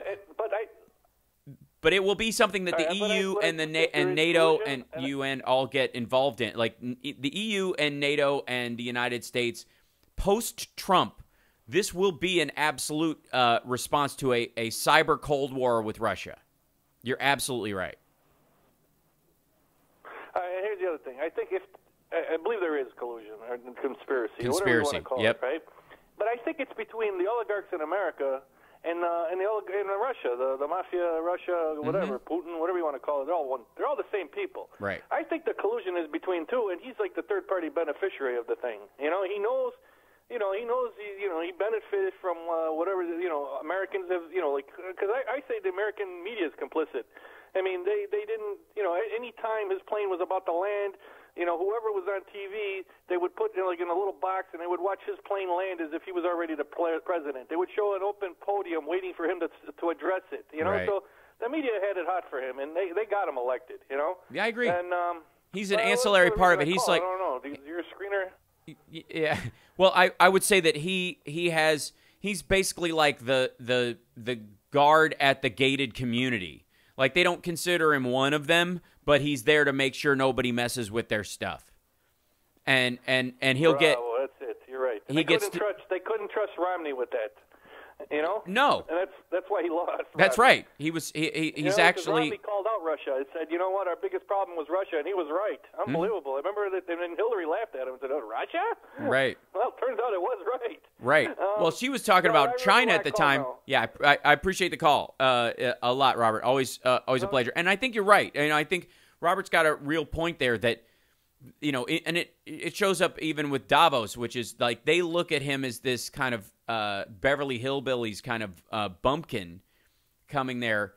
And the fact that he's giving all these interviews right now about trade, about, general like economic theory and all this stuff. And basically he's just saying great over and over again. That this is the real problem with, it's so good, because people should, and we'll work and we'll see what's happening. We'll see what's going to happen. And we don't know what's going to happen, but, we're hoping this should be good and good for everyone. And I want good stuff, but I want good stuff for us. And I think we should have good stuff for us. Like, there is no there in any of this. And it's embarrassing. And a lot of, a lot of world leaders know this, that actually have management skill. Trump is a second-generation rich kid who has run his dad's company since his father passed and his brother drank himself to death, sadly. And his kids recognized at some point that this was just a bunch of that it was basically a branding company with nothing to show for it. And they got dollar signs in their eyes and decided to jump in. And they created all these deals with his help and with his approval that have made them deal in money that is as dirty as it gets. Yeah, absolutely. I think Robert's right that he's sort of an ancillary figure in this as far as they're concerned. But the uber rich on both sides are using him to, cut the world up. And that's why they, from day one, they're like, we have to have a plan to shut Obama down no matter what he wants to do. Let's take another caller because I think we have time before this break to grab one. And I know we have one waiting. Who do we have, Lady? Yes, we do. We have Billy from the chat room. Oh, Billy, right on. Thanks. And welcome, Billy. And thanks for the super chat, by the way. Appreciate it. Welcome. Sorry it took me so long to get back to the phone. I was talking to my wedding planner about housing in New York City. Wow. Really? Had you heard that story? No, other than the fact that he hired his wedding planner. Trump hired his wedding planner or Jared and Ivanka's wedding planner to be in charge of part of HUD, and then she, yeah, which story about her? You get an A. You get an A for the class. Yeah. What I really wanted to talk about today was what's going on in your home state of Kentucky with the work requirement they're placing on Medicaid recipients now. Right. And there is a lawsuit that some Medicaid recipients have filed to try to get this struck down. And I mean, if there's ever a cause, we get solicitations for causes all the time. Mm-hmm. But if there's ever one you really want to support financially, I think this is one. When the party of God says Christ meant for you to have a work requirement on your healing, you know things are going bad. Right. Yeah, no question. And this is a constant, part of like there's a Republican group that believes in this kind of soft culling of the herd, that they just think that there are people who are, hangers on in society, what they always said Henry Kissinger called useless eaters, people who just do not have any value, and they see them as just poor people eating up all these resources. That it's that life is a zero-sum game, and if this person is consuming resources, that's resources I'm not getting or my kids aren't getting, so they got to go. And it usually boils down to the sick and the infirm, or people who are born with, who are mentally challenged or physically challenged or disabled in any way. And it gets particularly brutal in certain southern states. And so you're absolutely right. They do not want you competing with their kids. Is the bottom line. Well, yeah. I mean, that's another thing entirely. That's the Obama reflex writ large, which is you don't want anybody to have a chance. You don't want a malnourished kid to get nourishment because he might be bright if he's given half a chance. And you don't want him to get, a leg up on your kid who's had a soft landing his entire life and could not compete on scale with a kid who's had to, go through metal detectors every day when he goes to high school or middle school, who to get an A in his class had to dodge bullets to and from school, competing with a kid who had every tutor and every possibility and parents who would argue with the principal if the A didn't go through because my kid's a legacy at Harvard. That kid's, quite frankly, intellectually, philosophically, and emotionally soft compared to the kid who had to ice skate uphill every day just to get the same opportunities. And that, on a level playing field, these guys just can't meet it. And Kentucky's a prime example of that sort of behavior. Interestingly enough, it is one of the few examples of where class is more damaging and far-reaching than even race. Because in Kentucky, it's the people that they consider white trash, Eastern Kentucky, and near the Tennessee line as well, that are just considered sort of garbage people. What Trump would call S-hole counties, I guess. Those are all those people they put back to work in the coal mines. Right? Yeah, right. The expendable people, the people who breathe lead dust all the time so that you don't have to. And are expendable. And we don't want them to get health care because, God forbid, we recognize the cost of the damage that we do to these people. Amen. Yeah, absolutely. Thank you for the call, Billy. I really appreciate it. We only got a couple seconds left before we got to take a break. And you're always an awesome contributor. Man. Yeah, both when you call in and when you're in the chat room. I thank you, and as does everybody else. Big round of applause for Billy in the chat room. And as we go, in this next, we're going to take more calls after the break, but 773-763-9278 is our number. Understand that the people, I just don't buy this idea that Republicans who are supporting Trump and not coming down on the Russian interference are simply doing so because they're worried about the kind of stability of the Republican brand in terms of, they don't want to think that the Republicans helped or the Russians helped Republicans get in office and undermined it when they could actually get more votes if they just called it out and said, yeah, Russia tried to influence the election and we don't want their help. We don't need their help. Our standards, our philosophy, our political beliefs are strong enough to stand on their own. And to hell with Russia. And if you had people saying that as forcefully as that, they would gain votes. They would give, Democrats a run for their money in certain areas where Democrats, generic Dems are getting, a foothold. But they won't do it.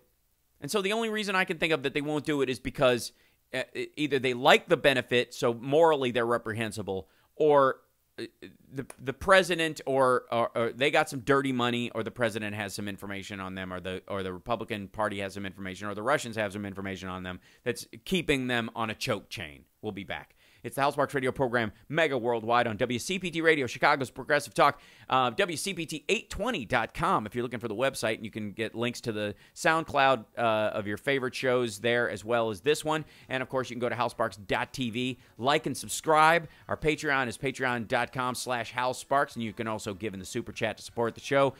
We appreciate every single addition to that. Thank you guys so much. We'll be back right after this. And thanks, Maureen and Julie. I didn't get to thank you on the air because we were talking. We'll be back.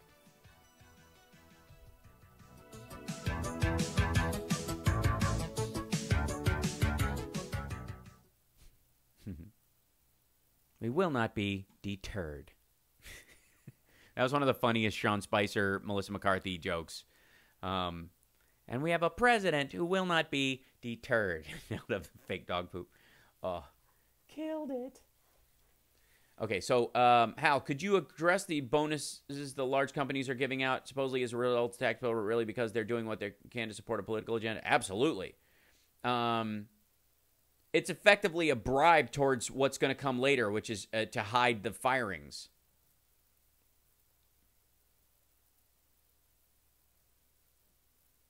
I like moose lamb, too. Oh, yeah, right. Radical moose lambs, right.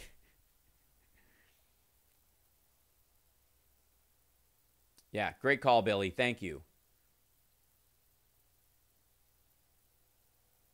Yes, you knew it would come to this the first time you sentenced a man to be guilty from who you knew to be innocent. Think of our present circumstance, the context of history, and how we rely on villainizing non-whites and immigrants in the film Judgment at Nuremberg. Burt Lancaster pleads for Spencer Tracy. You must believe I never knew it would come to this. And Tracy replied, Judge, you knew it would come to this the first time you sentenced a man to be guilty to whom you knew to be innocent. Yeah. The McConnells of the world will tell poor white people that, well, your life sucks because of these people. They are taking stuff away from your kid who is automatically superior. Mm-hmm. Here's the thing. The white supremacy argument, in some ways, in terms of how these people view themselves, that there's any kind of an overt idea that, my kids are white, so they're better. There's certainly those people. But in reality, there's a large portion. Ooh, I got to make. Okay, no, the battery's okay. There's a large portion of these people who simply believe that it's not that they're aware of their sort of lack of rights to the land. There's a lot of like nativephilia, if you could call it that, in Kentucky and Tennessee and Indiana. A lot of pride in Indian relations and blood and native, and you could say it was an excuse for like why they feel okay because I'm part. Everybody has their part Indian blood to make it okay that they're still here or that the land was taken. You could work to them, but I don't think it goes that deep in most people's psychiatry. And I think a lot of people are like, I don't think that my kid is superior because he's white. I just don't know where these people are coming from. And if it was if suddenly it was a bunch of Canadians, thank you, Amos. Suddenly, if it was a bunch of Canadians and they were hyper aware that they were Canadians, I mean, they wouldn't notice the white people around them. But if all of a sudden it was Canadian clubs and Canadian restaurants and it was a much bigger, Canada doesn't have the brand that Mexico has, there would be this pushback if they were getting all these jobs. It just is the fact. It's just they don't stand out. And they don't know somebody would be Canadian because they presume that they are white. That being said, a lot of these people in the eastern Kentucky areas, they see Hispanic people coming up there whom they know to be non-citizens, working on construction sites nonstop. And this isn't about the people necessarily; it's about the Now back to the Hal Sparks radio program, Mega Worldwide, 773-763-9278. Welcome back to the show. Awesome calls as they are. But one of our chat room members wanted to talk about, there seems to be this push, and we'll also talk about the Gymnastics Association, USA Gymnastics, the sentencing of Larry Nassar this week, which was a welcome end to this horrifying situation. Which can I just say, by the way, that there is Larry Nassar is a monster. He is a brutalizer of children. He is a pederast, and he is disgusting on all measure. He deserves double the time he got, and I doubt many people, although I do not call for it, would be upset if he came to an untoward end in jail. The expectation being what it is. That being said, the number of complicit human beings in delivering children to this man over the years is the horrifying part of this story. That even as it is a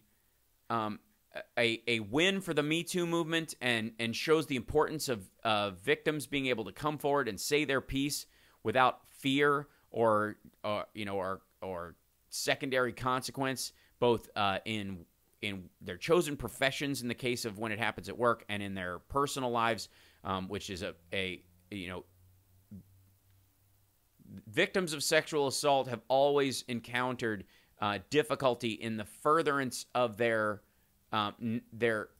own relationships going forward, because it is an element that haunts their interactions with their partners in many ways for the rest of their lives. And the younger it happens to them, the more torment that brings, the more it creates a more permanent scar, as it were. And the fact that these young girls were champions while this was happening is the extraordinary part. These girls, you have to understand, a lot of them winning gold medals while being treated like this by this man, and while not being heard by their own parents and by the women and men that run these organizations and by the mothers and fathers that are supposed to be looking out for these children. That if just one of them had stood their ground hard over almost 30 years, this could have been brought to an end. That in and of itself, that area, that, believing women and girls and men who are, and boys who are subject to sexual assault, must start, by the way, within the families and deep friendships of those people. Because the scar that's left by the USA Gymnastics scandal is that there are always monsters in life, and they are rare, by the way. The world is not chock full of pedophiles and pederasts and rapists. They are not the mass volume of any group of people. There are no more a majority of men being rapists than there are a majority of women who drive their children into lakes in their car and leave them to drown. These are extraordinary and monstrous human beings. The lesson from this is not the addressing of those people in general. It is the barriers that come up socially and legally to taking down those people.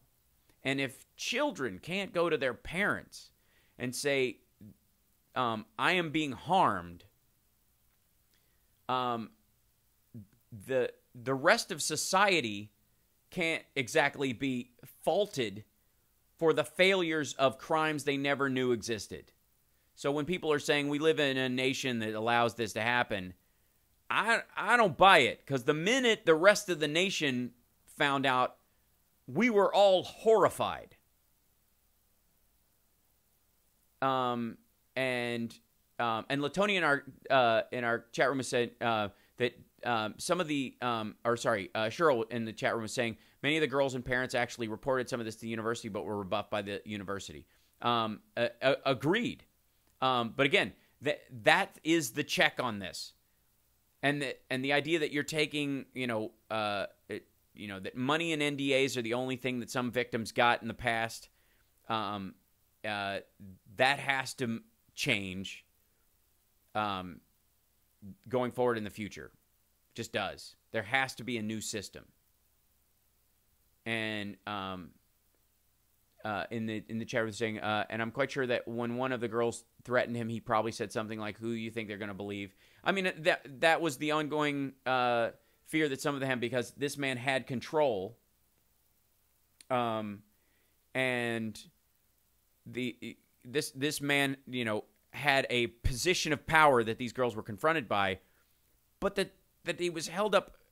I don't understand why there's a standard single doctor, that you don't have an option of treatment or doctors when you're a gold medalist. I mean, that you can't ask for a different standard. You can go, I prefer to have another doctor, or work with somebody else, or that your parents wouldn't allow for that to happen, or that it's immeasurable how much of this. So again, it's hard not to talk about this without getting on a tear. And as we go forward from what this means, the power of the Me Too moment is about women being able to confront their accusers, absolutely, or their abusers, accusers being able to attack their abusers openly.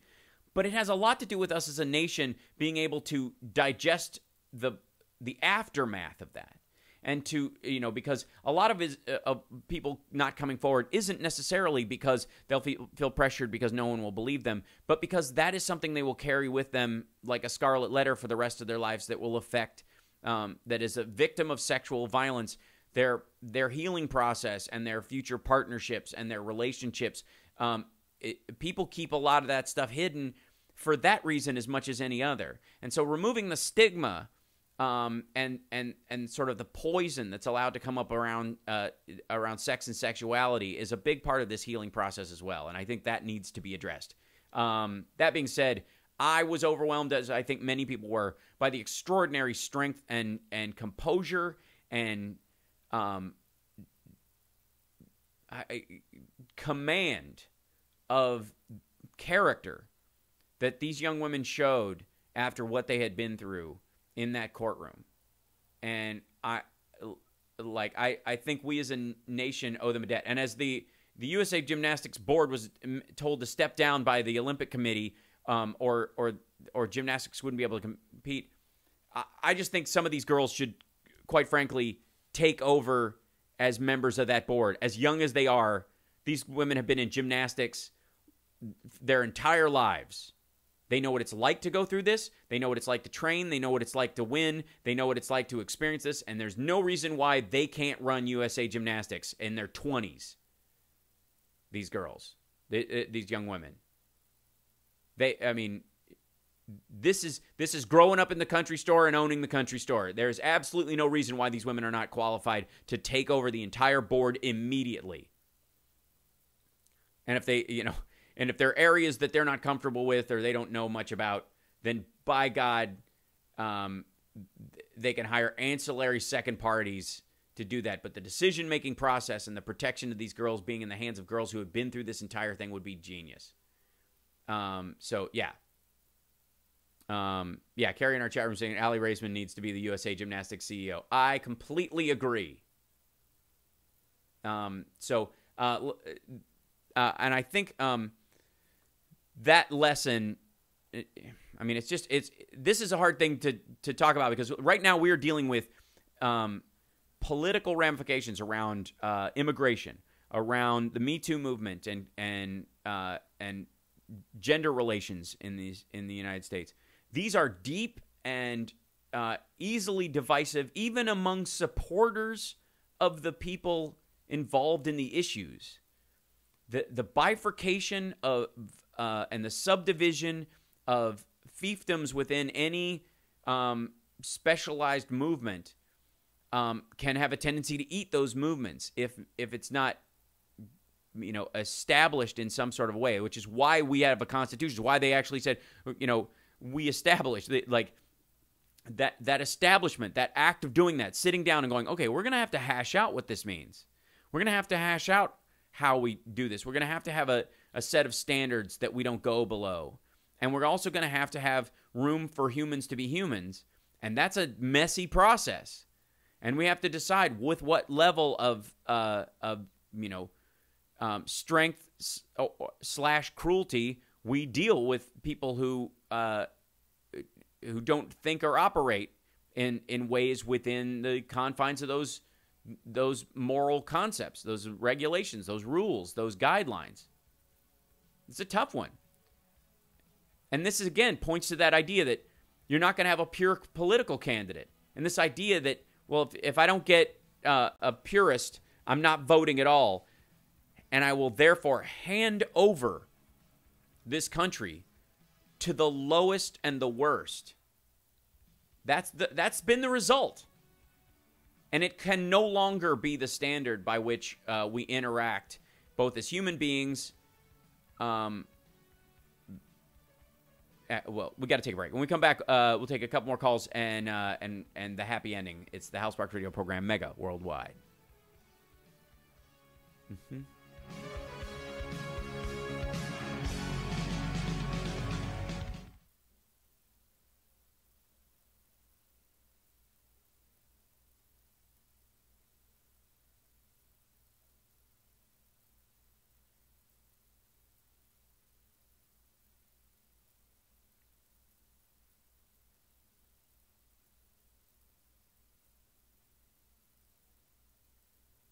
Mm-hmm. Yeah, I agree, Billy. Being human is very messy, but as long as we have people in charge saying power trumps justice and compassion, people like Nasser will thrive.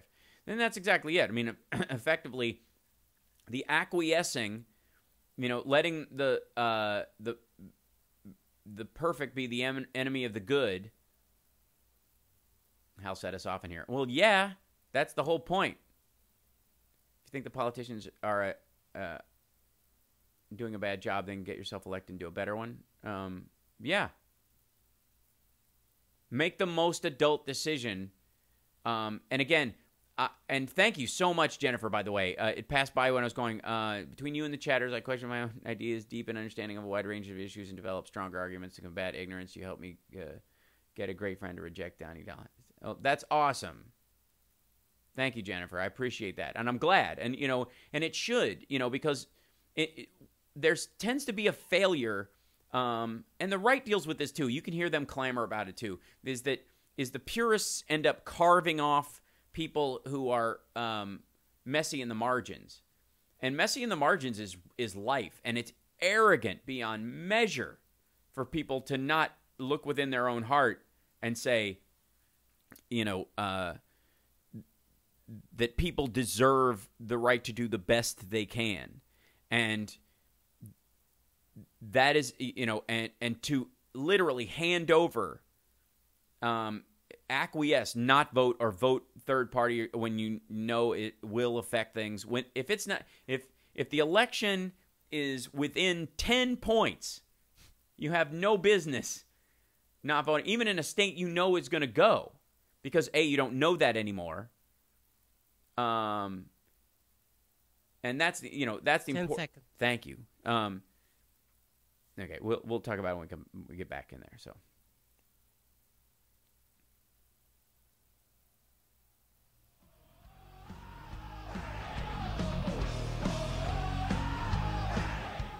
Welcome back to the Hal Sparks radio program, Mega Worldwide. It's now time for the happy ending. Well, that discussion really kicked off a secondary discussion in the chat room, which is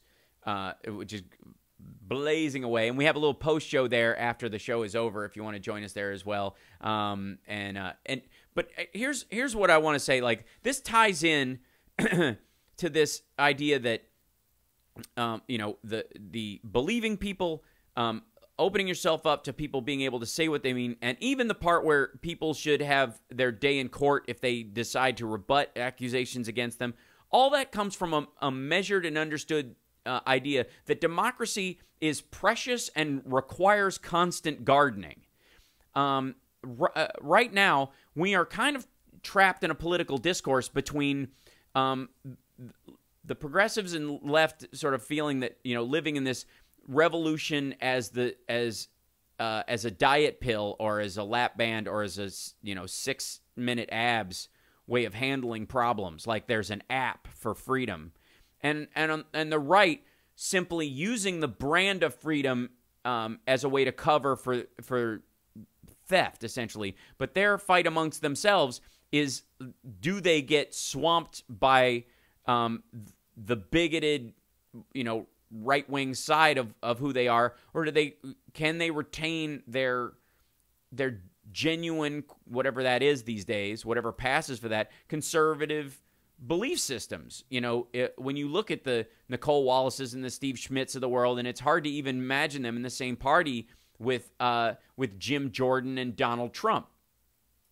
And there is, if you watch sort of the YouTube videos of both sides of the aisle, or the Twitter side of both sides of the aisle, and I do, under a disguise sometimes, but I do, you will find that a lot of the complaints internally in both parties come from the same thing, which is this idea that there's a generalized group, a majority within them, that wants some sort of measured view of their own political philosophy to be slowly enacted over time. And what's happening is the wins are being picked by those that are ping-ponging the issues back and forth.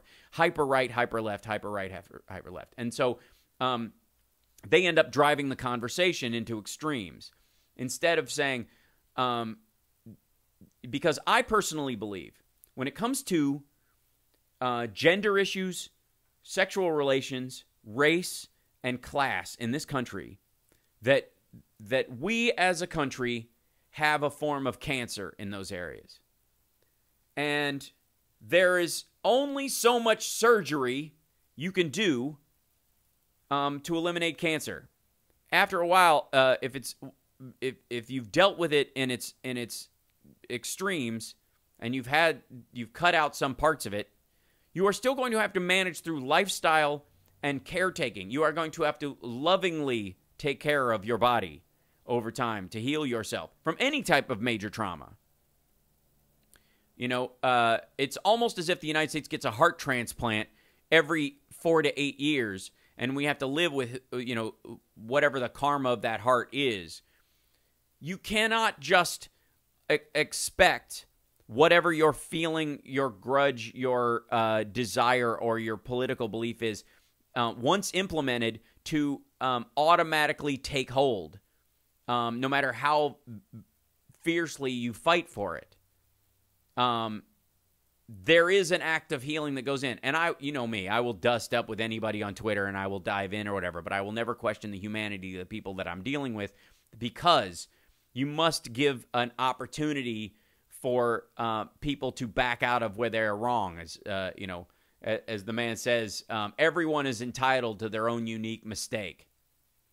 And the way, we need to recognize as Democrats, as progressives, as liberals, that if we really care about the things we purport to care about, and not just about being right or being up in arms, that we have a responsibility to guide this country in a more open, caring, loving, and supporting way for every person, even the ones we don't like. And for those that we do deeply care about who are in danger, especially when we're talking about things like the Dreamers, or we're talking about the march of gay rights over the years, or women's rights, that takes constant and focused movement. That if you're at war with it all the time, all you're doing is creating, kind of more division about this. I have no problem coming down on Donald Trump as a tyrant, because I believe that is what he is. I don't necessarily believe those who support him, all of them, are tyrannical. And I do think there is a responsibility, and it's a tough one to carry.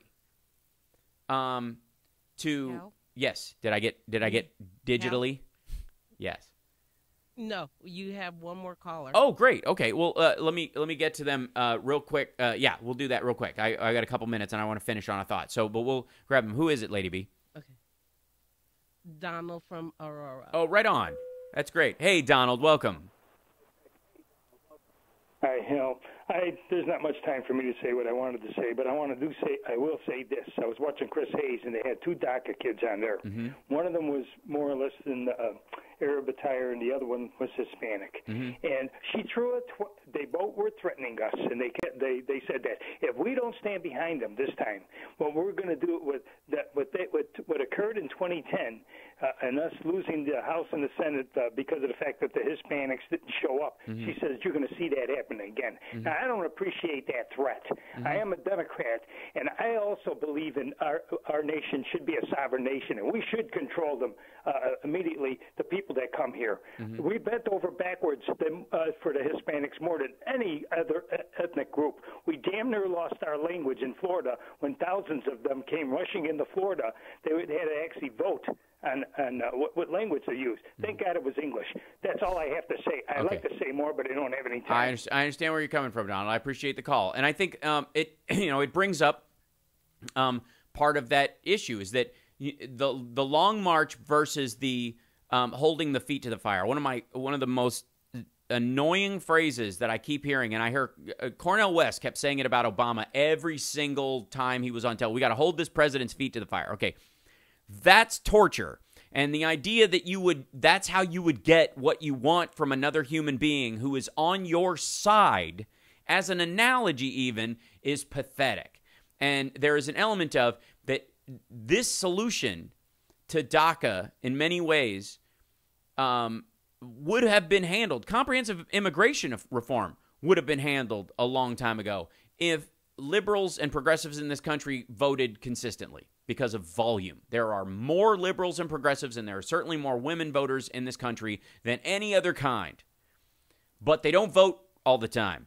And they leave that vote to other people. Or they say, well, I'm in a blue state, it won't matter because the Electoral College will take care of it. Never minding that how you vote creates a mandate. Yeah, the Electoral College in one particular state might go to the current president, but when the vote tide is big, it speaks to a mandate. And what you have right now is people, literally the president, thinking that his Electoral College win gave him a mandate, even though he lost by 3 million votes. The Democrats themselves, the only way you save DACA is if Democrats are in charge of the House. The idea that they aren't because people didn't show up because they were disgruntled about the timescape, when you know one party is for fixing it for you and one party is not. The idea that you would hold it for ransom or anything like is absurd. And it speaks to a lack of preparation and drive through the entire process.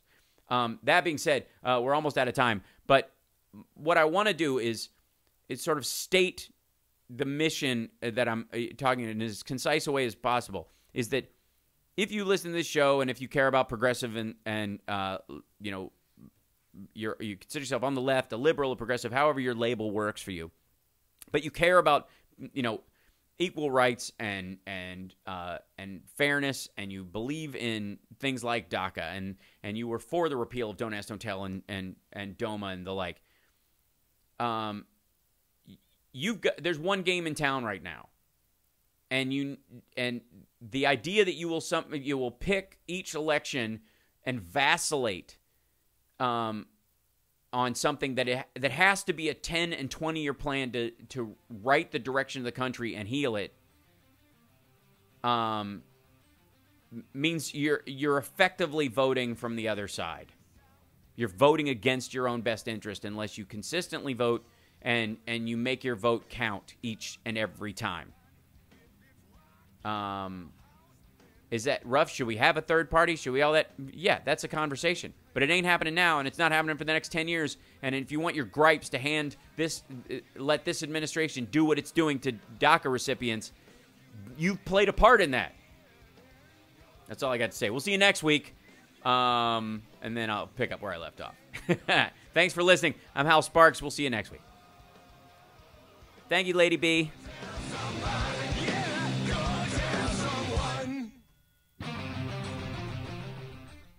Well, there you go. Thank you, Lady B. Hanging up.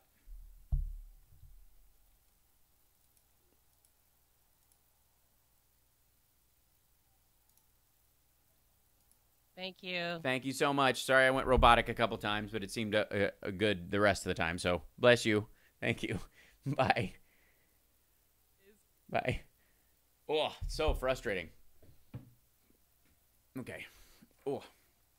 Now I can take my headphones out and just talk to you guys. That's nice. Why am I...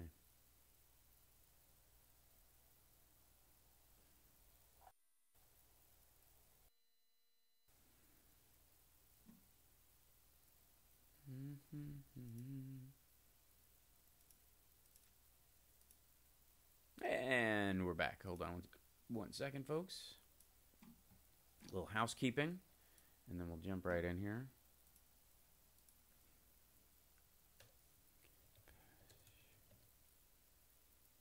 Okay.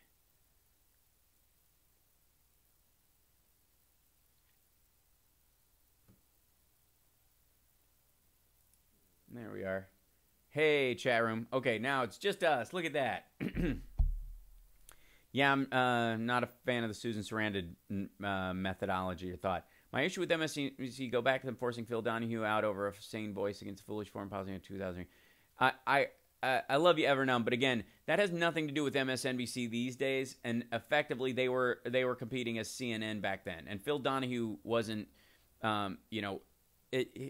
he's not Bernie Sanders. I love Phil Donahue, and yes, he's wonderful. But he was fighting back, and yes, it was wrong. But it's not something to go. But fuck Rachel and Chris Matthews and Chris Hayes and Joy Reid now because of something that happened in 2003. Like I don't buy it. It's too much of a grudge to carry that long for that. Sick of Chris selling his Bobby book, Talk About Grift. I have the book. I like it. His Bobby Kennedy book, it's good. It's a good book. And, and they've all, one of the deals, obviously, that MSNBC cut with their hosts was that helping them promote, it became we let everybody promote their book on air. And so that they all got deals, almost like that. Yeah, I will say Susan Sarandon refusing to ever do a Woody Allen movie means she actually has scruples in that regard. Yeah, but that's assuming she was asked. Like, I'm not going to do a Woody Allen movie either, because I have no interest. But that doesn't mean I'm ever going to be asked. So it becomes like you get to pound your chest and actually do nothing, and that.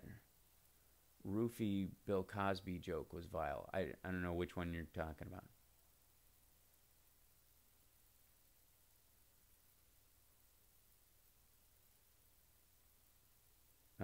Now that is the art of the deal. Yeah, Chris Matthews was promoting a book. When did this happen? It's funny because he's been doing. You can tell. Chris is one of the oldest guys there, and you can tell like when he gets a little tired because he's been. He was doing a book thing club whatever the night before, because he'll mix up names and all kinds of stuff because he's obviously very tired. And they had him on Joy Reid, and he was like. He was all over the place. Oh, Sean Hannity's Twitter account got deactivated for like 6 hours. That was pretty funny. It was right before Chris interviewed Hillary in that firehouse. Oh, right. Yeah, I took away from that joke, Kerry, that he was joking about roofing himself.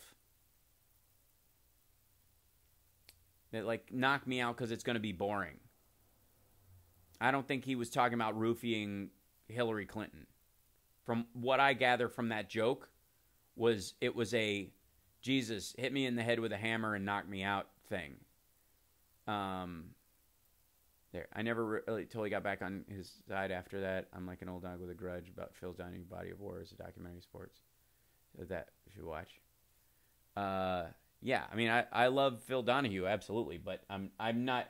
It's just I don't blame anybody who's as somebody who's replaced a character in a TV show or who's been on, and the hits I take for just doing that, I get it's not the host's fault. Yeah, he's good at using his airtime for self promo, but I still okay. Yeah, Hal, do you think that Mueller investigation will pull Trump in jail even after impeachment?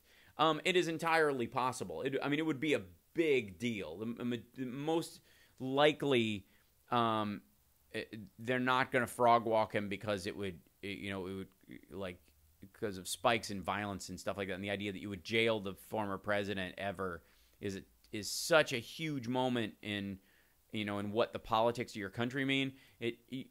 I think that's why it's very high chance that he'll be impeached and he'll resign the presidency right before he's impeached or something along those lines. So, yeah. Andy Lack and Phil Griffin are horrible people. Yeah, I'm not a fan. I don't know if they're murderers. You have such a balanced, refreshing viewpoint, and thank you for what you're doing. Well, thanks, Denise. I try, because I'm as dogged about these issues as anybody. I just want them done. I want results. And the hard part is that it's, I view government like I view my own physical body. That you, if you have been unhealthy for a certain amount of time, you have been through an illness or something like that, you have to take antibiotics, right? You have to take medicine in the short term to fix an infection, right? But once that infection is passed, the goal from that point on should be a steady, focused push towards not getting another infection and keeping yourself healthy during that time. And I think that's the part we miss a lot of times as liberals and Democrats, and I'm sure some people on the right feel the same way about their party, in that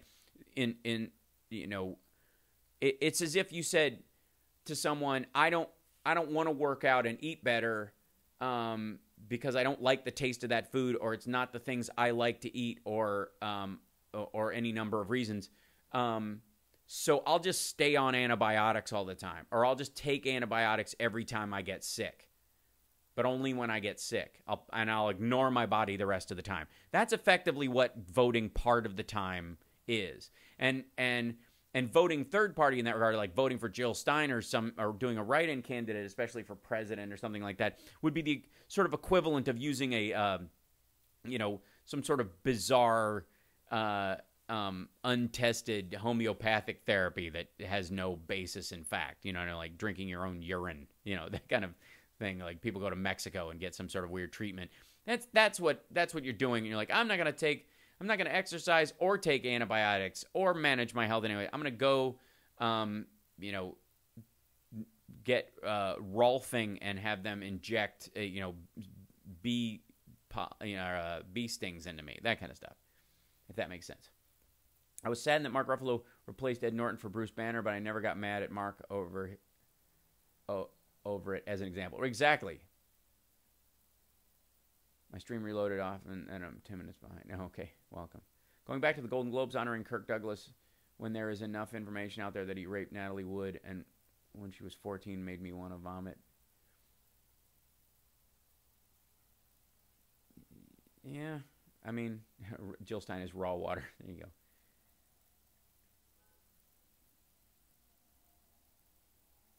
Again, that's a tough one because there's information out there, but it never came to trial at a certain point. Like Natalie Wood's not alive to say yay or nay now. It's a tough one.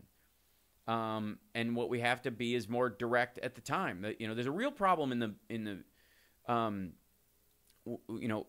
that I've heard around quarter on sort of how Me Too is coming up and how it's being digested, in that there are a lot of women who were sexually harassed and went on to continue working, just kind of suffered through it and made it, or acquiesced to sexual desires and got jobs.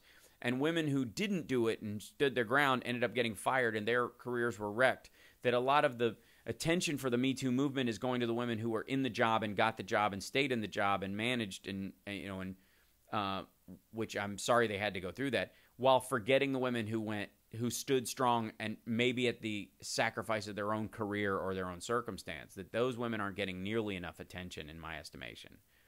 But I'm not in charge of those things. So ask Robert Wagner what he heard from her. Yeah. Wasn't Wagner on the boat when she passed? Carrie's on a bad sex rampage. What's up with all that? Roman Polanski just thought it. Well, Polanski's a great idea. I don't think he should be able to make movies again, and I was not for his normalization. And Sam Cedar made a joke about basically saying screw Roman Polanski, and it got him knocked off MSNBC because of the zero tolerance aspect. He got back on, but Cernovich used that as a weapon because there's a zero tolerance about joking about it, when it was literally against people normalizing Roman Polanski. And so that goes to the whole thing. You can't joke about anything, like how unhealthy that viewpoint is. So, thank you. Yes, we have to fix the fundamentals, and we have to do that by mobilizing people and educating them in facts and science. And every single day, by the way, like this is just like health is a measured movement in your life. Your politics should fit your own health. That you should walk or exercise a little bit every day, that you should try to do some sort of, very forceful exercise to breaking a sweat 3 times a week, that you should eat what you know is healthy for you and limit the number of sweets and garbage that you do. And that no matter who you are, you won't see the effects of that. You might see some effects right away that will surprise you, but you won't see the deep effects of that until, you've been doing it for quite some time. And politics are the same way. Skipping an election or just choosing, like, screw it, I'm not going to vote this time around, or I don't, or attacking your own candidate when they're with you on 80% is like saying, you know what, I know this meal in front of me is 80% healthy, but I'm not going to eat it. I'm going to eat a birthday cake instead because it would make me happy and I don't even have to pretend I'm trying to be healthy. That's exactly what it is. Yeah, the Cape Town story is messed up. They may be the first major city in the world to run out of water, and they won't be the last. Really wish there was a process like South Africa for addressing the systemic harassment and coming to a common understanding along with confessions. Yeah, but that hasn't actually balanced out and helped their government long term. It's a wreck. The South African government, even after all that reconciliation process, didn't end up helping long term. It helped in the short term, but it wasn't a way to, manage relationships over time. And it's, and again, that's one of the reasons Cape Town's got no water. Whatever it is, like people didn't vote in their long-term best interests. The one good thing is now we know who the evil people are and can work towards silencing them because they stayed hidden for far too long. Carrie, I don't believe that. I don't think we know who the evil people are. I think we know who the slapdash evil people are. I think we know the sexual assault people who are and are bad at it, essentially, or terrible at hiding it, or they just hit an age window where they're no longer physically acceptable, and so they're old and ugly, and therefore, it's they look like a villain now, so it's easy to go after them as a villain now. And I think we have not addressed any of the female evil people in any of this. There are absolutely lots of them. There are women who commit sexual assault as well. There are multitudes of women who hide sexual assault, keep victims from coming forward even when they would. That is completely untapped. And like even like the only thing I've seen come up about it is arguably Hillary. So people going after Hillary about Bill's accusers, but everywhere else they're just kind of assuming that they don't exist or are looking the other way. There's a case to be made that with the Aziz Ansari case with the girl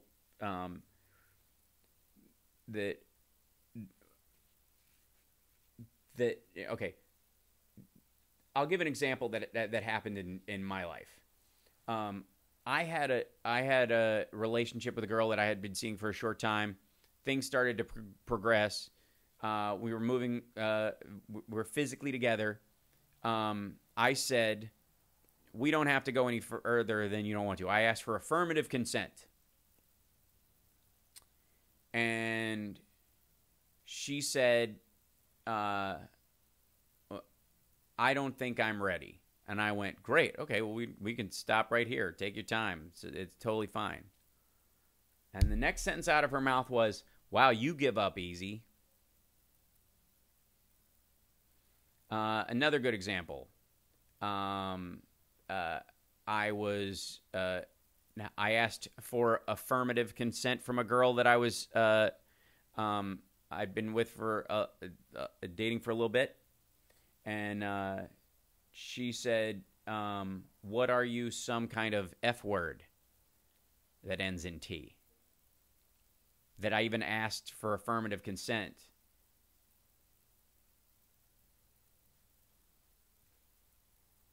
I mean, that I don't see a lot of conversations about the receptive nature of that, and as men grew to be more aware of affirmative consent, especially, because none of this argument is with good guys. This argument is with bad guys right now, and I don't even think they care. That's the hard part. So most good guys are taking this very much to heart.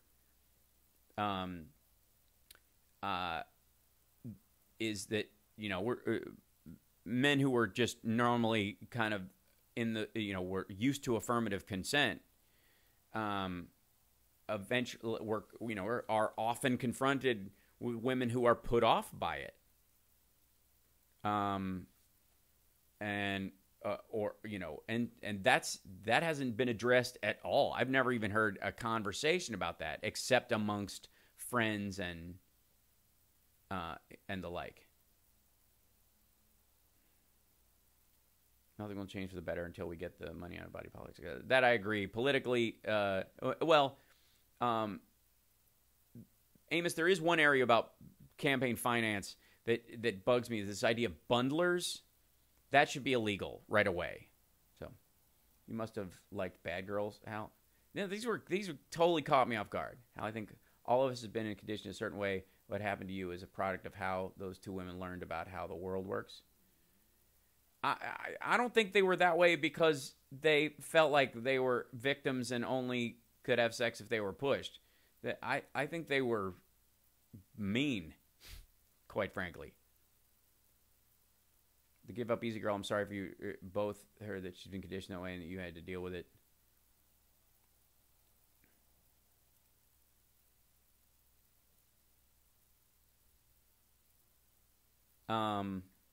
If you're trying to outsmart them, you will lose, even if you're just trying to be courteous. I know, my wife reminds me all the time. That's funny. I don't buy the gender-based intelligence argument on either side. I think it's wrong to even make it, and I think it's insulting to both sides. Not victims, but they were taught to be that way by others. They would argue that I was taught to be less of a man.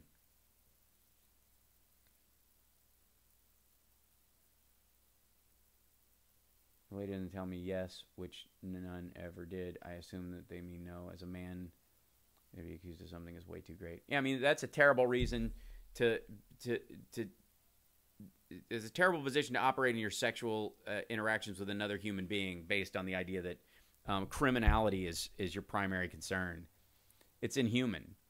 The woman who said you give up easy was feeling guilty and was trying to retarget that guilt, I think.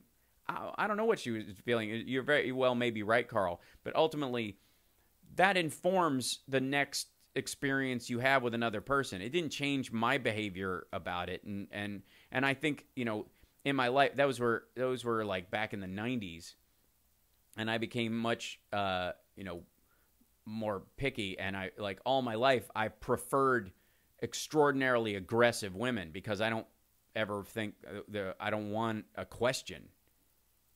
Like the coy stuff never worked with me in my life. I never got that. I'm not sure I couldn't, which is totally a game that people play sexually with each other. I just don't. It never worked for me. I never I found it off-putting. Exactly how we decent gentlemen often get the shaft by women that rather deal with pieces of crap than those women who come out telling you they were abused. Wouldn't happen if you accepted a decent G. I mean, there's part of it, yeah. there's absolutely an element. The fact that you can give money anonymously is also a big problem for our political system. I want to know who's donating, which donors, if any, Russian. Right. Well, that's the idea, Jennifer, that money is speech. Well, if money is, my speech only matters if you know it's coming from me. So if there's no, nobody has the right to free speech of broadcasting a disembodied voice with no point, without letting people know where the voice is coming from, nonstop all the time. Like I have individually, I have the right of free speech. I do not have the right to force my speech on you, for example, by broadcasting it into your house 24/7 through your television set without you being able to know who I am and where it's coming from. That's why broadcasters have to tell you who their parent company is and all that kind of stuff. You have the right to speech, but if I don't know where the money's coming from, I don't know whose speech that is. What?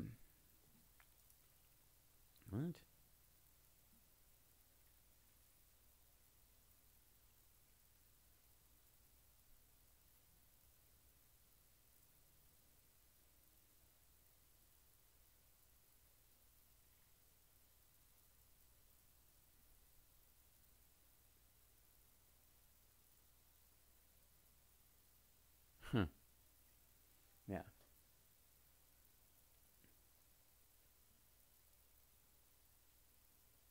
Consent is a turn on, not the chase, as I remember things 30 years later, right?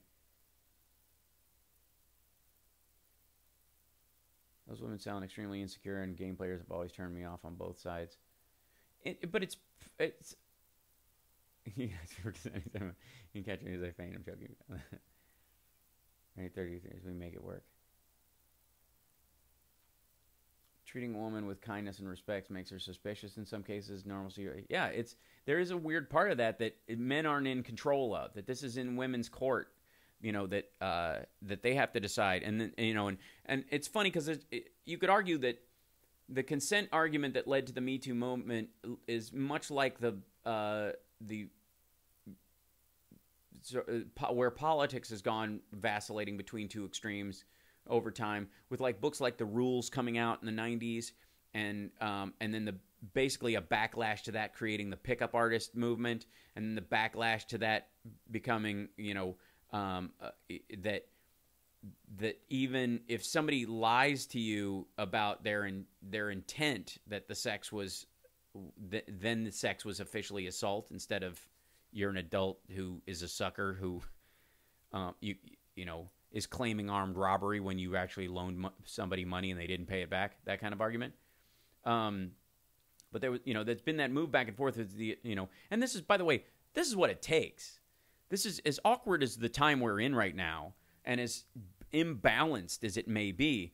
This kind of imbalance when you're trying to make progress occurs, and it will vacillate over time. The goal of adults, though, is to balance that vacillation into something that actually creates lasting change, instead of just movement backlash. Backlash becomes movement, creates another backlash, which is kind of what the cycle we're in right now.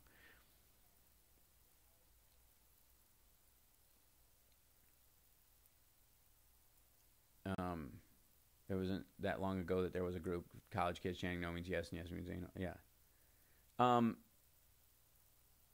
Yeah, and they didn't get that 100% from the guys. That's the weird part, So the goal, you have to, again, do you want to actually succeed in this, or do you want to be right and worthless? Because that's the tough part. That's in your political ideology and what you want to accomplish and how you want to serve people and make sure that you have a situation, you can't just operate on the premise that there's going to be that there'll be a fix that will come along that will hit this thing like a hammer and solve it. You have to do this constant, they may eventually, for example, create a pill that keeps you thin, keeps your kidneys working great, makes you tan, it functions as a form of Viagra and makes your hair grow back. That's entirely possible.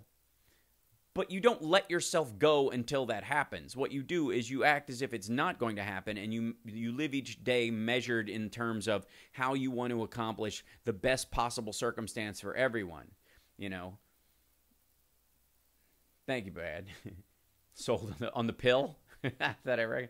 One of the funniest things I've seen was on the show Better Things. Pamela Adlon was a friend that suddenly leans in for a kiss, and she says no about 18 times. Right. No means no, yes means yes. Yes was a non-disclosure paragraph in the contract. Yeah. I've told this story to some friends or whatever, but I was fooling around with this girl I'd met, and she was really cute and all this, and she was very flirtatious and forward. And then at one point she said, "Hey," like that, and I went, "What?" And she goes, I said no. And I'm like, okay, I'm not out of my mind. I'm not drunk. I don't drink. I know exactly every word that was said. So she didn't say no. But now she's saying no, so fine. But the fact that she went, I said no, and I knew she didn't say no, I went, you know what? This is not a sexually mature circumstance. I'm going to go. And I never saw her again.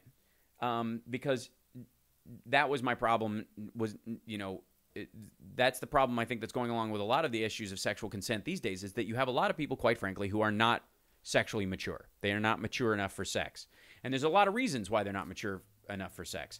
Partly because of how they were, you know, taught that the world is full of pedophiles. And so, you know, we have a lot of ignorance equals innocence, you know, as a strain of thought in this country. So you have a lot of people who, the less they know, the better off they are, except for there are monsters out there, and don't let anybody touch your privates. And then you get people who, they operate with everyone they interact with as if that person is a villain, and then they have villainous experiences because they're not going to go for somebody who's nice, who's patient and all that, because they'll never do it. You know, they want to have a sexual experience, but they won't do it if the person is, you know, asks them outright, shall we proceed? Because the answer will always be no. So it's better to put themselves in a situation where it sort of happened without their affirmative consent, but they could say it upset them later, but they enjoy it, like this tug and pull, because they grew up under the veil of the Catholic priest, sex scandals,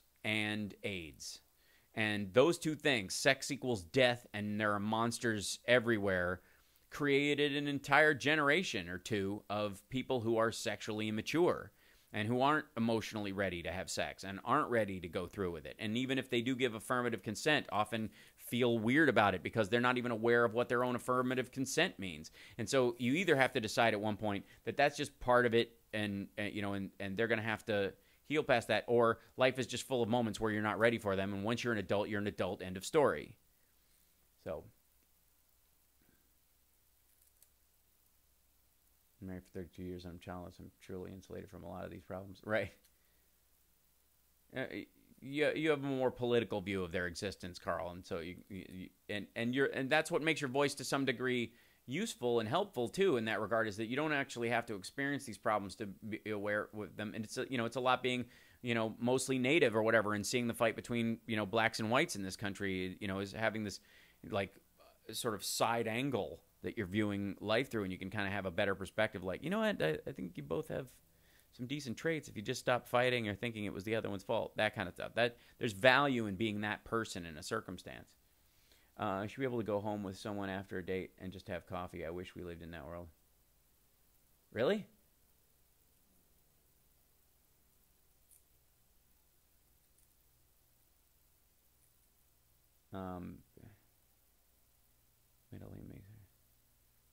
Oh yeah, the Chappelle Show consent contract thing. Yeah.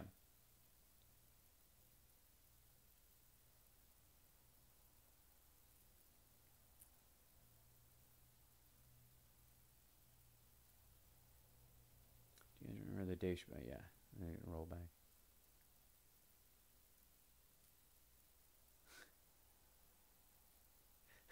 I love Carrie's additions to the thing, because it vacillates between so-and-so is a hero, she's amazing, or he's amazing, to that person is a monster.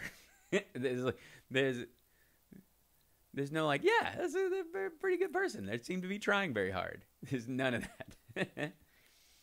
Nicola, you can find the right person who's willing to wait and enter into a nice relationship.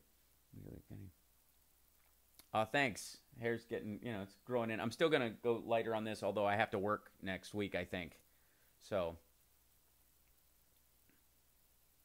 I don't think they want me to do much to my head in that amount of time. We'll see. Sorry, I have to agree. Women are often coy because the world still labels women who like sex as slut, sad, but still true. Yeah, but that's an option. Yes, I'm like that now. Yeah, I know, Carrie. I've known you for a while. And here's more news. Sean Hannity's Twitter account disappeared after a cryptic tweet. Yeah, I saw that one. I mentioned that a little bit earlier. That was super funny. And did you hear Russia accidentally accepted gay marriage? Did you see that one? This gay couple got married in Denmark, and then the guy stamped their marriage as legal at the because he can do it at the no officials in Russia can do it, but the Russian I guess the guy at the border did it. That's pretty funny. Yeah, well, again, so let's talk about keeping your health, and I'm almost 50, right? And I feel good, and I'm holding it together, and I don't have I've got wrinkles, but they're like the same wrinkles I've had since the 90s, because I'm but the idea that you have to enter any kind of mature circumstance with a level of maturity that can sometimes be frustrating, but it requires that balance, And politics and sexual consent, especially these days as they're linked, are very similar in that regard. That if you're not mature enough to be involved in that, maybe you shouldn't. And then if you're, the problem I had was there was a woman on NBC. This is a good example. Right on, Charles. Looking good from your icon, from what I could see. Yeah, I'm doing okay for my age, And we will wish you a happy birthday then, Carl. Look at that. You guys are almost the same age, Billy. There you go. Sometimes you'll have old man moments. You're assuming that I am, or that you expect that I will? I don't know what you mean. Because I've seen my kid walk into a room and not remember why he came in there. I've seen teenagers go, "What did I call you for?" So I don't buy this senior moment nonsense, because I think people just forget what they went through in terms of their life. I went to college in 75. Those were the good old days before AIDS and the women's movement was heating up. Right, exactly. I'm going to be 47 on... yeah, so we're basically in the same ballpark, Harry. There you go, 45 here. Trying to stay out of the sun, that's right. Yes, Billy and Carl are twins. So say I. But the idea is that you have to have it's kind of like when you're working out and you've chosen to create a healthy diet and exercise regimen for yourself, and you're going, I want to benefit my physical person.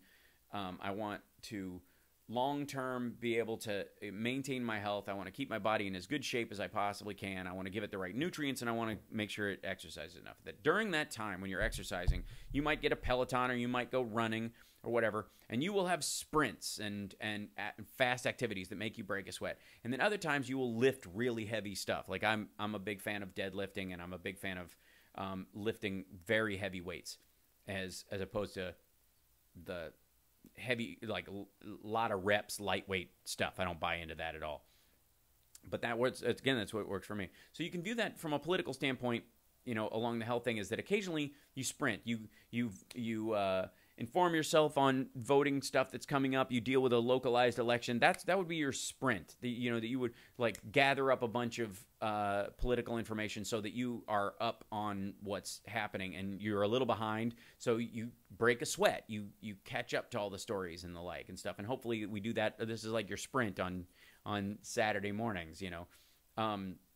Other times you do regular jogging and regular exercise, or your diet. That's your regular stuff. That's you vote every time, and you vote with the candidate that best represents your goals, that will win, because you want to move that forward. And there is no room for petulant voting in that. And if you want the Green Party to exist, you join the Green Party. You become a Green Party candidate. You run for a local office as a Green candidate, and you grow that organically. You take that on. You just don't shrug and do whatever because everybody thinks they're a hero for not voting. It's annoying. She tells me all the time, black don't cry. My mom is 70 and has no wrinkles. That bodes well for me. There you go. Living for it. How they forget because they never remembered in the first place. Maybe. Yeah. We're used to in face lotion with an SPF of 30 every day. That's a lot. We're for it, Julie. We'll back you. I got to go back to upper body conditioning. Running is good, and I have no joint problems, but running's not enough. Yeah.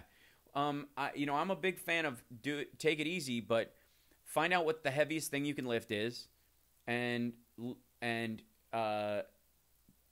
max out at 80% of that. Say you can you can bench press 100 pounds. So you bench press 80 pounds for 6, which means you start your workout at 40, 60, 70, 80, or if it's way easy for you, 60, 70, 75, 80, that kind of thing. And that's your regular workout. And then you do a test as you've gotten better at that to where you can, I can bench press 120 pounds. So now I'll move that up. And that's how you do it. Up to a level that you want, You don't have to keep raising the number all the time. I'm Puerto Rican and grew up hearing voting is not only a right, it's a duty. Every single election since I have memory. Absolutely, Lord Dracula. Like, again, this is one of those things like, people are like, I could never learn to play guitar. Say that next to somebody who's got their hands amputated. You're being a jerk. And the same thing is true with voting. Like, I didn't vote in the last election because it was crap, whatever. Like, Puerto Rico, like, is effectively, and people in the D.C. area, can't vote. Like, black people in Alabama and Louisiana who are being denied the right to vote by, limited voting machines and all this stuff. They'd love to be able to vote as easy as you can vote. So if you can vote easy, you damn well better. Otherwise, you're just a lazy bastard. I want to run for alderman in 2019 because my alderman just voted to give tax money to a Catholic hospital. President that denies women repo health rates. Okay, Gary, but that's not enough reason. You can't run just because he's a jerk. You have to run because you are going to make it so that women have available to them all the health services that they could possibly need because they deserve that right. It's important. FYI, for Chicago peeps, Tom Tunney also voted to give presidents money, and he's gay, so screw him. If you love your country, you vote, period. I agree, Amos. Well said. Vote by mail. There you go. Advanced citizenship takes work and duty. Yep. Carrie, you should run because you want to affect change. That's exactly right. It's not enough to run against your enemies. You have to run for it. Like I'm doing the Trump arm rock. You can't run just because they aren't doing what you want. You have to run because you have a way of making life better for other people. Like, I don't do this show just because I hate Republicans. I do it because I want to further progressive and liberal ideals and benefit people.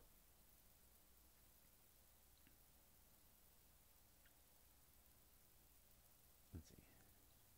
I think we should have a long time ago made voting mandatory, or at the very least easier. Here's what I think, and I still like. I need to draft this bill and get it to somebody.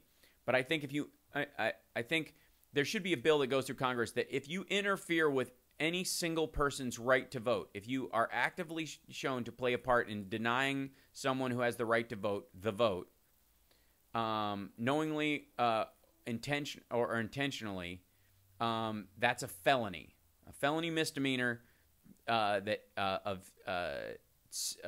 6 years of $10,000 fine per count. And then you watch how the voter purging activities start to dry up. I'm black from Missouri. My family would have killed me for not voting. My niece didn't vote once. She said the first time she saw me really angry, she and her friends now vote. That's great, Jennifer. Steve Wynn resigns from RNC amid sexual... Oh, that's great. Remind me again, why can't D.C. residents vote? They can't vote.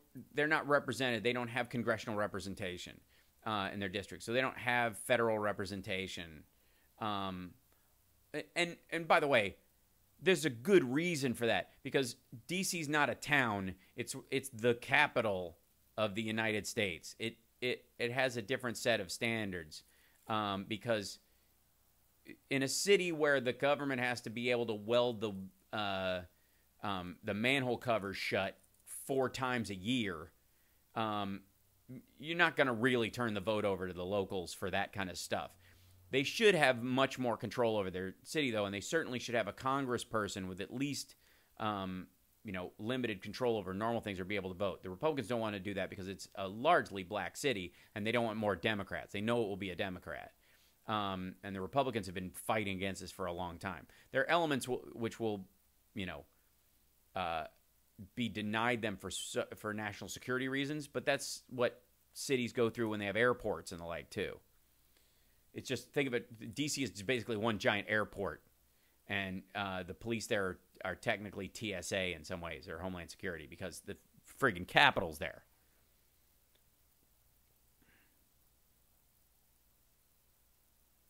Let's see, Chicago needs more representatives who aren't lawyers or business owners out for their own financial gain. That's pretty much true of all aldermen and the like across the country, equivalent.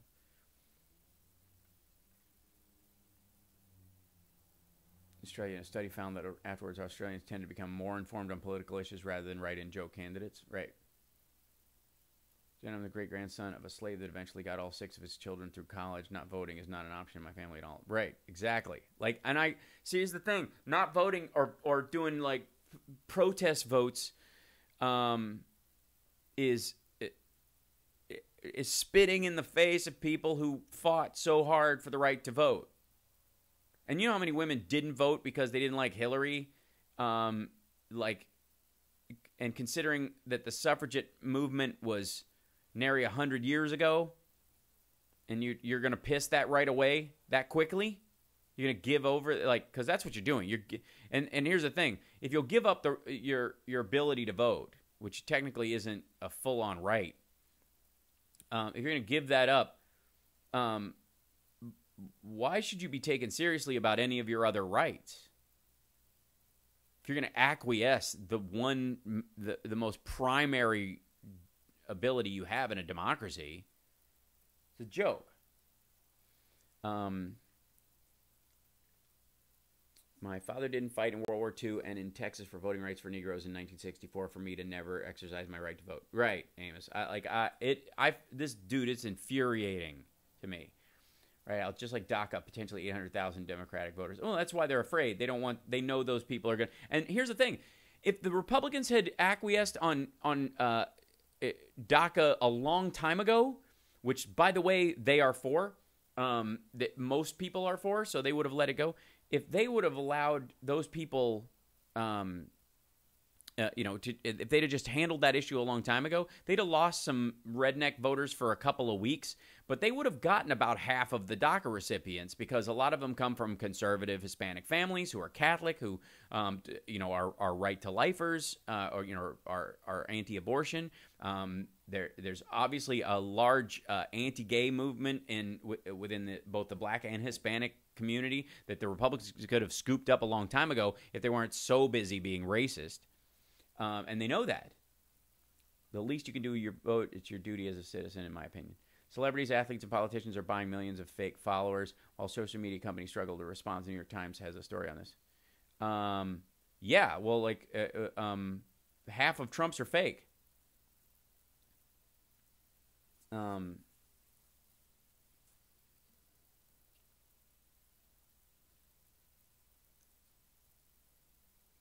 Congratulations to you and your family, Billy. A great example of everyone. Yeah. Protest vote is like a hunger strike that you didn't tell anyone about. That's right. That's a good point, Anita.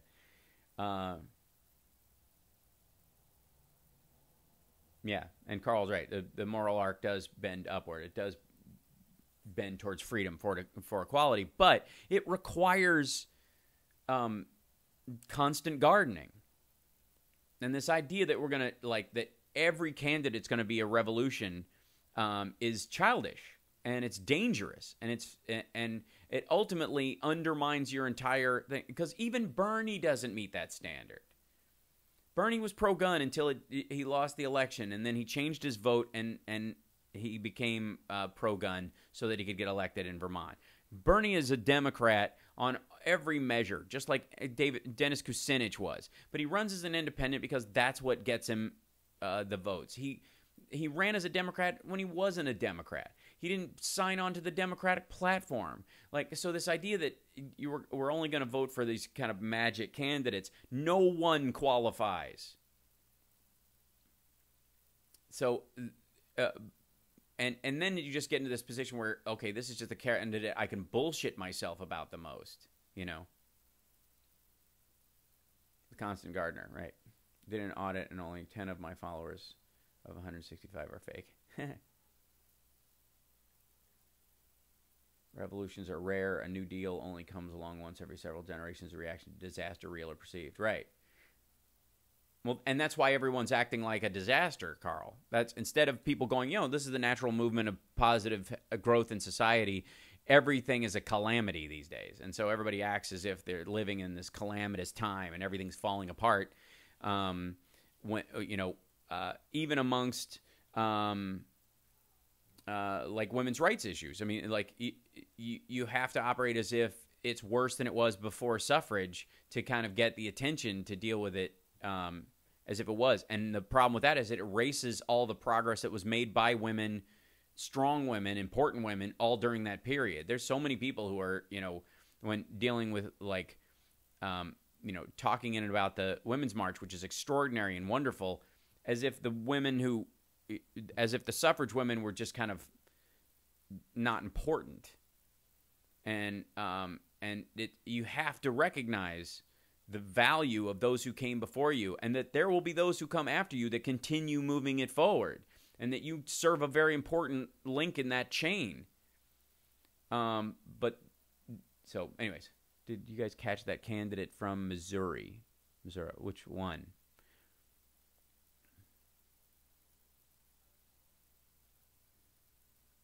We all have them, but I didn't buy mine, right? Yeah, I didn't buy any either, so I haven't really looked. My little sister hates Hillary, but she can never seem to explain the reason for this hate. I say, Christ, you're going to pop a vein in your forehead. Yeah, there's a bunch of that, man. There's a bunch of people who just hated Hillary because they hated Hillary. But ultimately, if you didn't vote for her and you helped this guy get in, you're for this guy.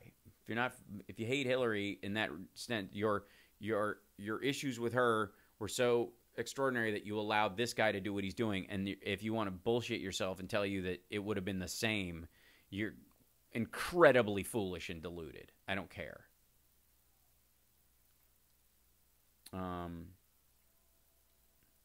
Oh, that guy. The guy who was like in Missouri who's like, I want to have dinner waiting for me, a hot meal when I get home. Yeah, he hates women, that Missouri guy. I don't know, you have to ask his wife. Come on, an obedient woman and a home-cooked meal.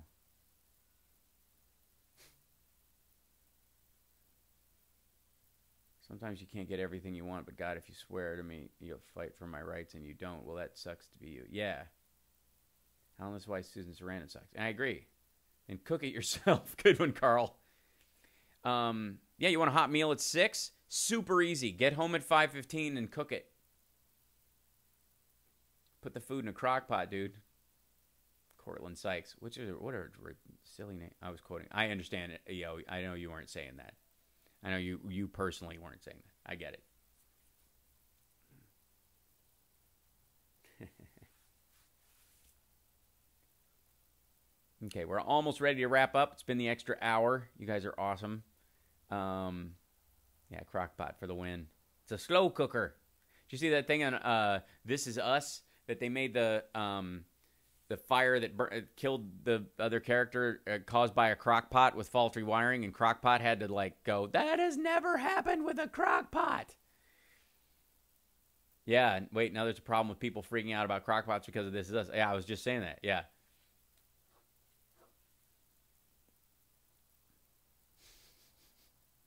Yeah, So I got to sign off. You guys are wonderful. I'm glad we have these extra times for you guys who stay after and participate in this. I think these are important conversations that we get to have. And a lot of this, the problem I see personally with a lot of the issues that are being dealt with is that they need to be done as a conversation. You can't interview anyone about these topics. That two people have to be giving and taking constantly, and effectively softly debating these things at all times, especially when it comes to the issue of the Me Too movement and consent and all those things, because it's a much broader issue that can be dealt with. Like, well, what do you think? There was that Jordan Peterson, Carol Newman, what was her name? Whatever, and basically that's a great example of why these topics can't be done as an interview. They have to be done as a conversation. The other person has to say what their plan or 2 cents on solving the issue would be. So there you go. Anyways, you guys are awesome. Adore you. Thank you so much, everybody, by the way. Oh, and thanks, Michael, for jumping in the super chat in the last, or sorry, Michelle SFL. Sorry, I misread that as it zipped by. Almost missed it. There you go. And thank you, Jennifer, again, Amos, Maureen, Julie, Carter, and Billy for super chatting today. Greatly appreciate it. Makes all the difference. It really does. Next week, Johnny will be with us, and I've got shows coming up pretty soon. I might be filming next week. We're waiting to find out on Monday, so I'll let you know next week if I am, and I'll tell you what it is and when it'll be on and all that stuff shortly thereafter. But yeah, so take care of yourselves and take care of somebody else. And next time we deal with these, I want to see. We're gonna have I think we'll have to have a special State of the Union show. Personally, if you guys are up for it, I'm going to be on the doing Oscar coverage for CNN. So, there's a bunch of that coming up. But between the State of the Union, I think I'm going to do a live stream going along with it. So if you guys feel like joining me for that, we'll see. All right, be well, and I will see you soon. Bye-bye.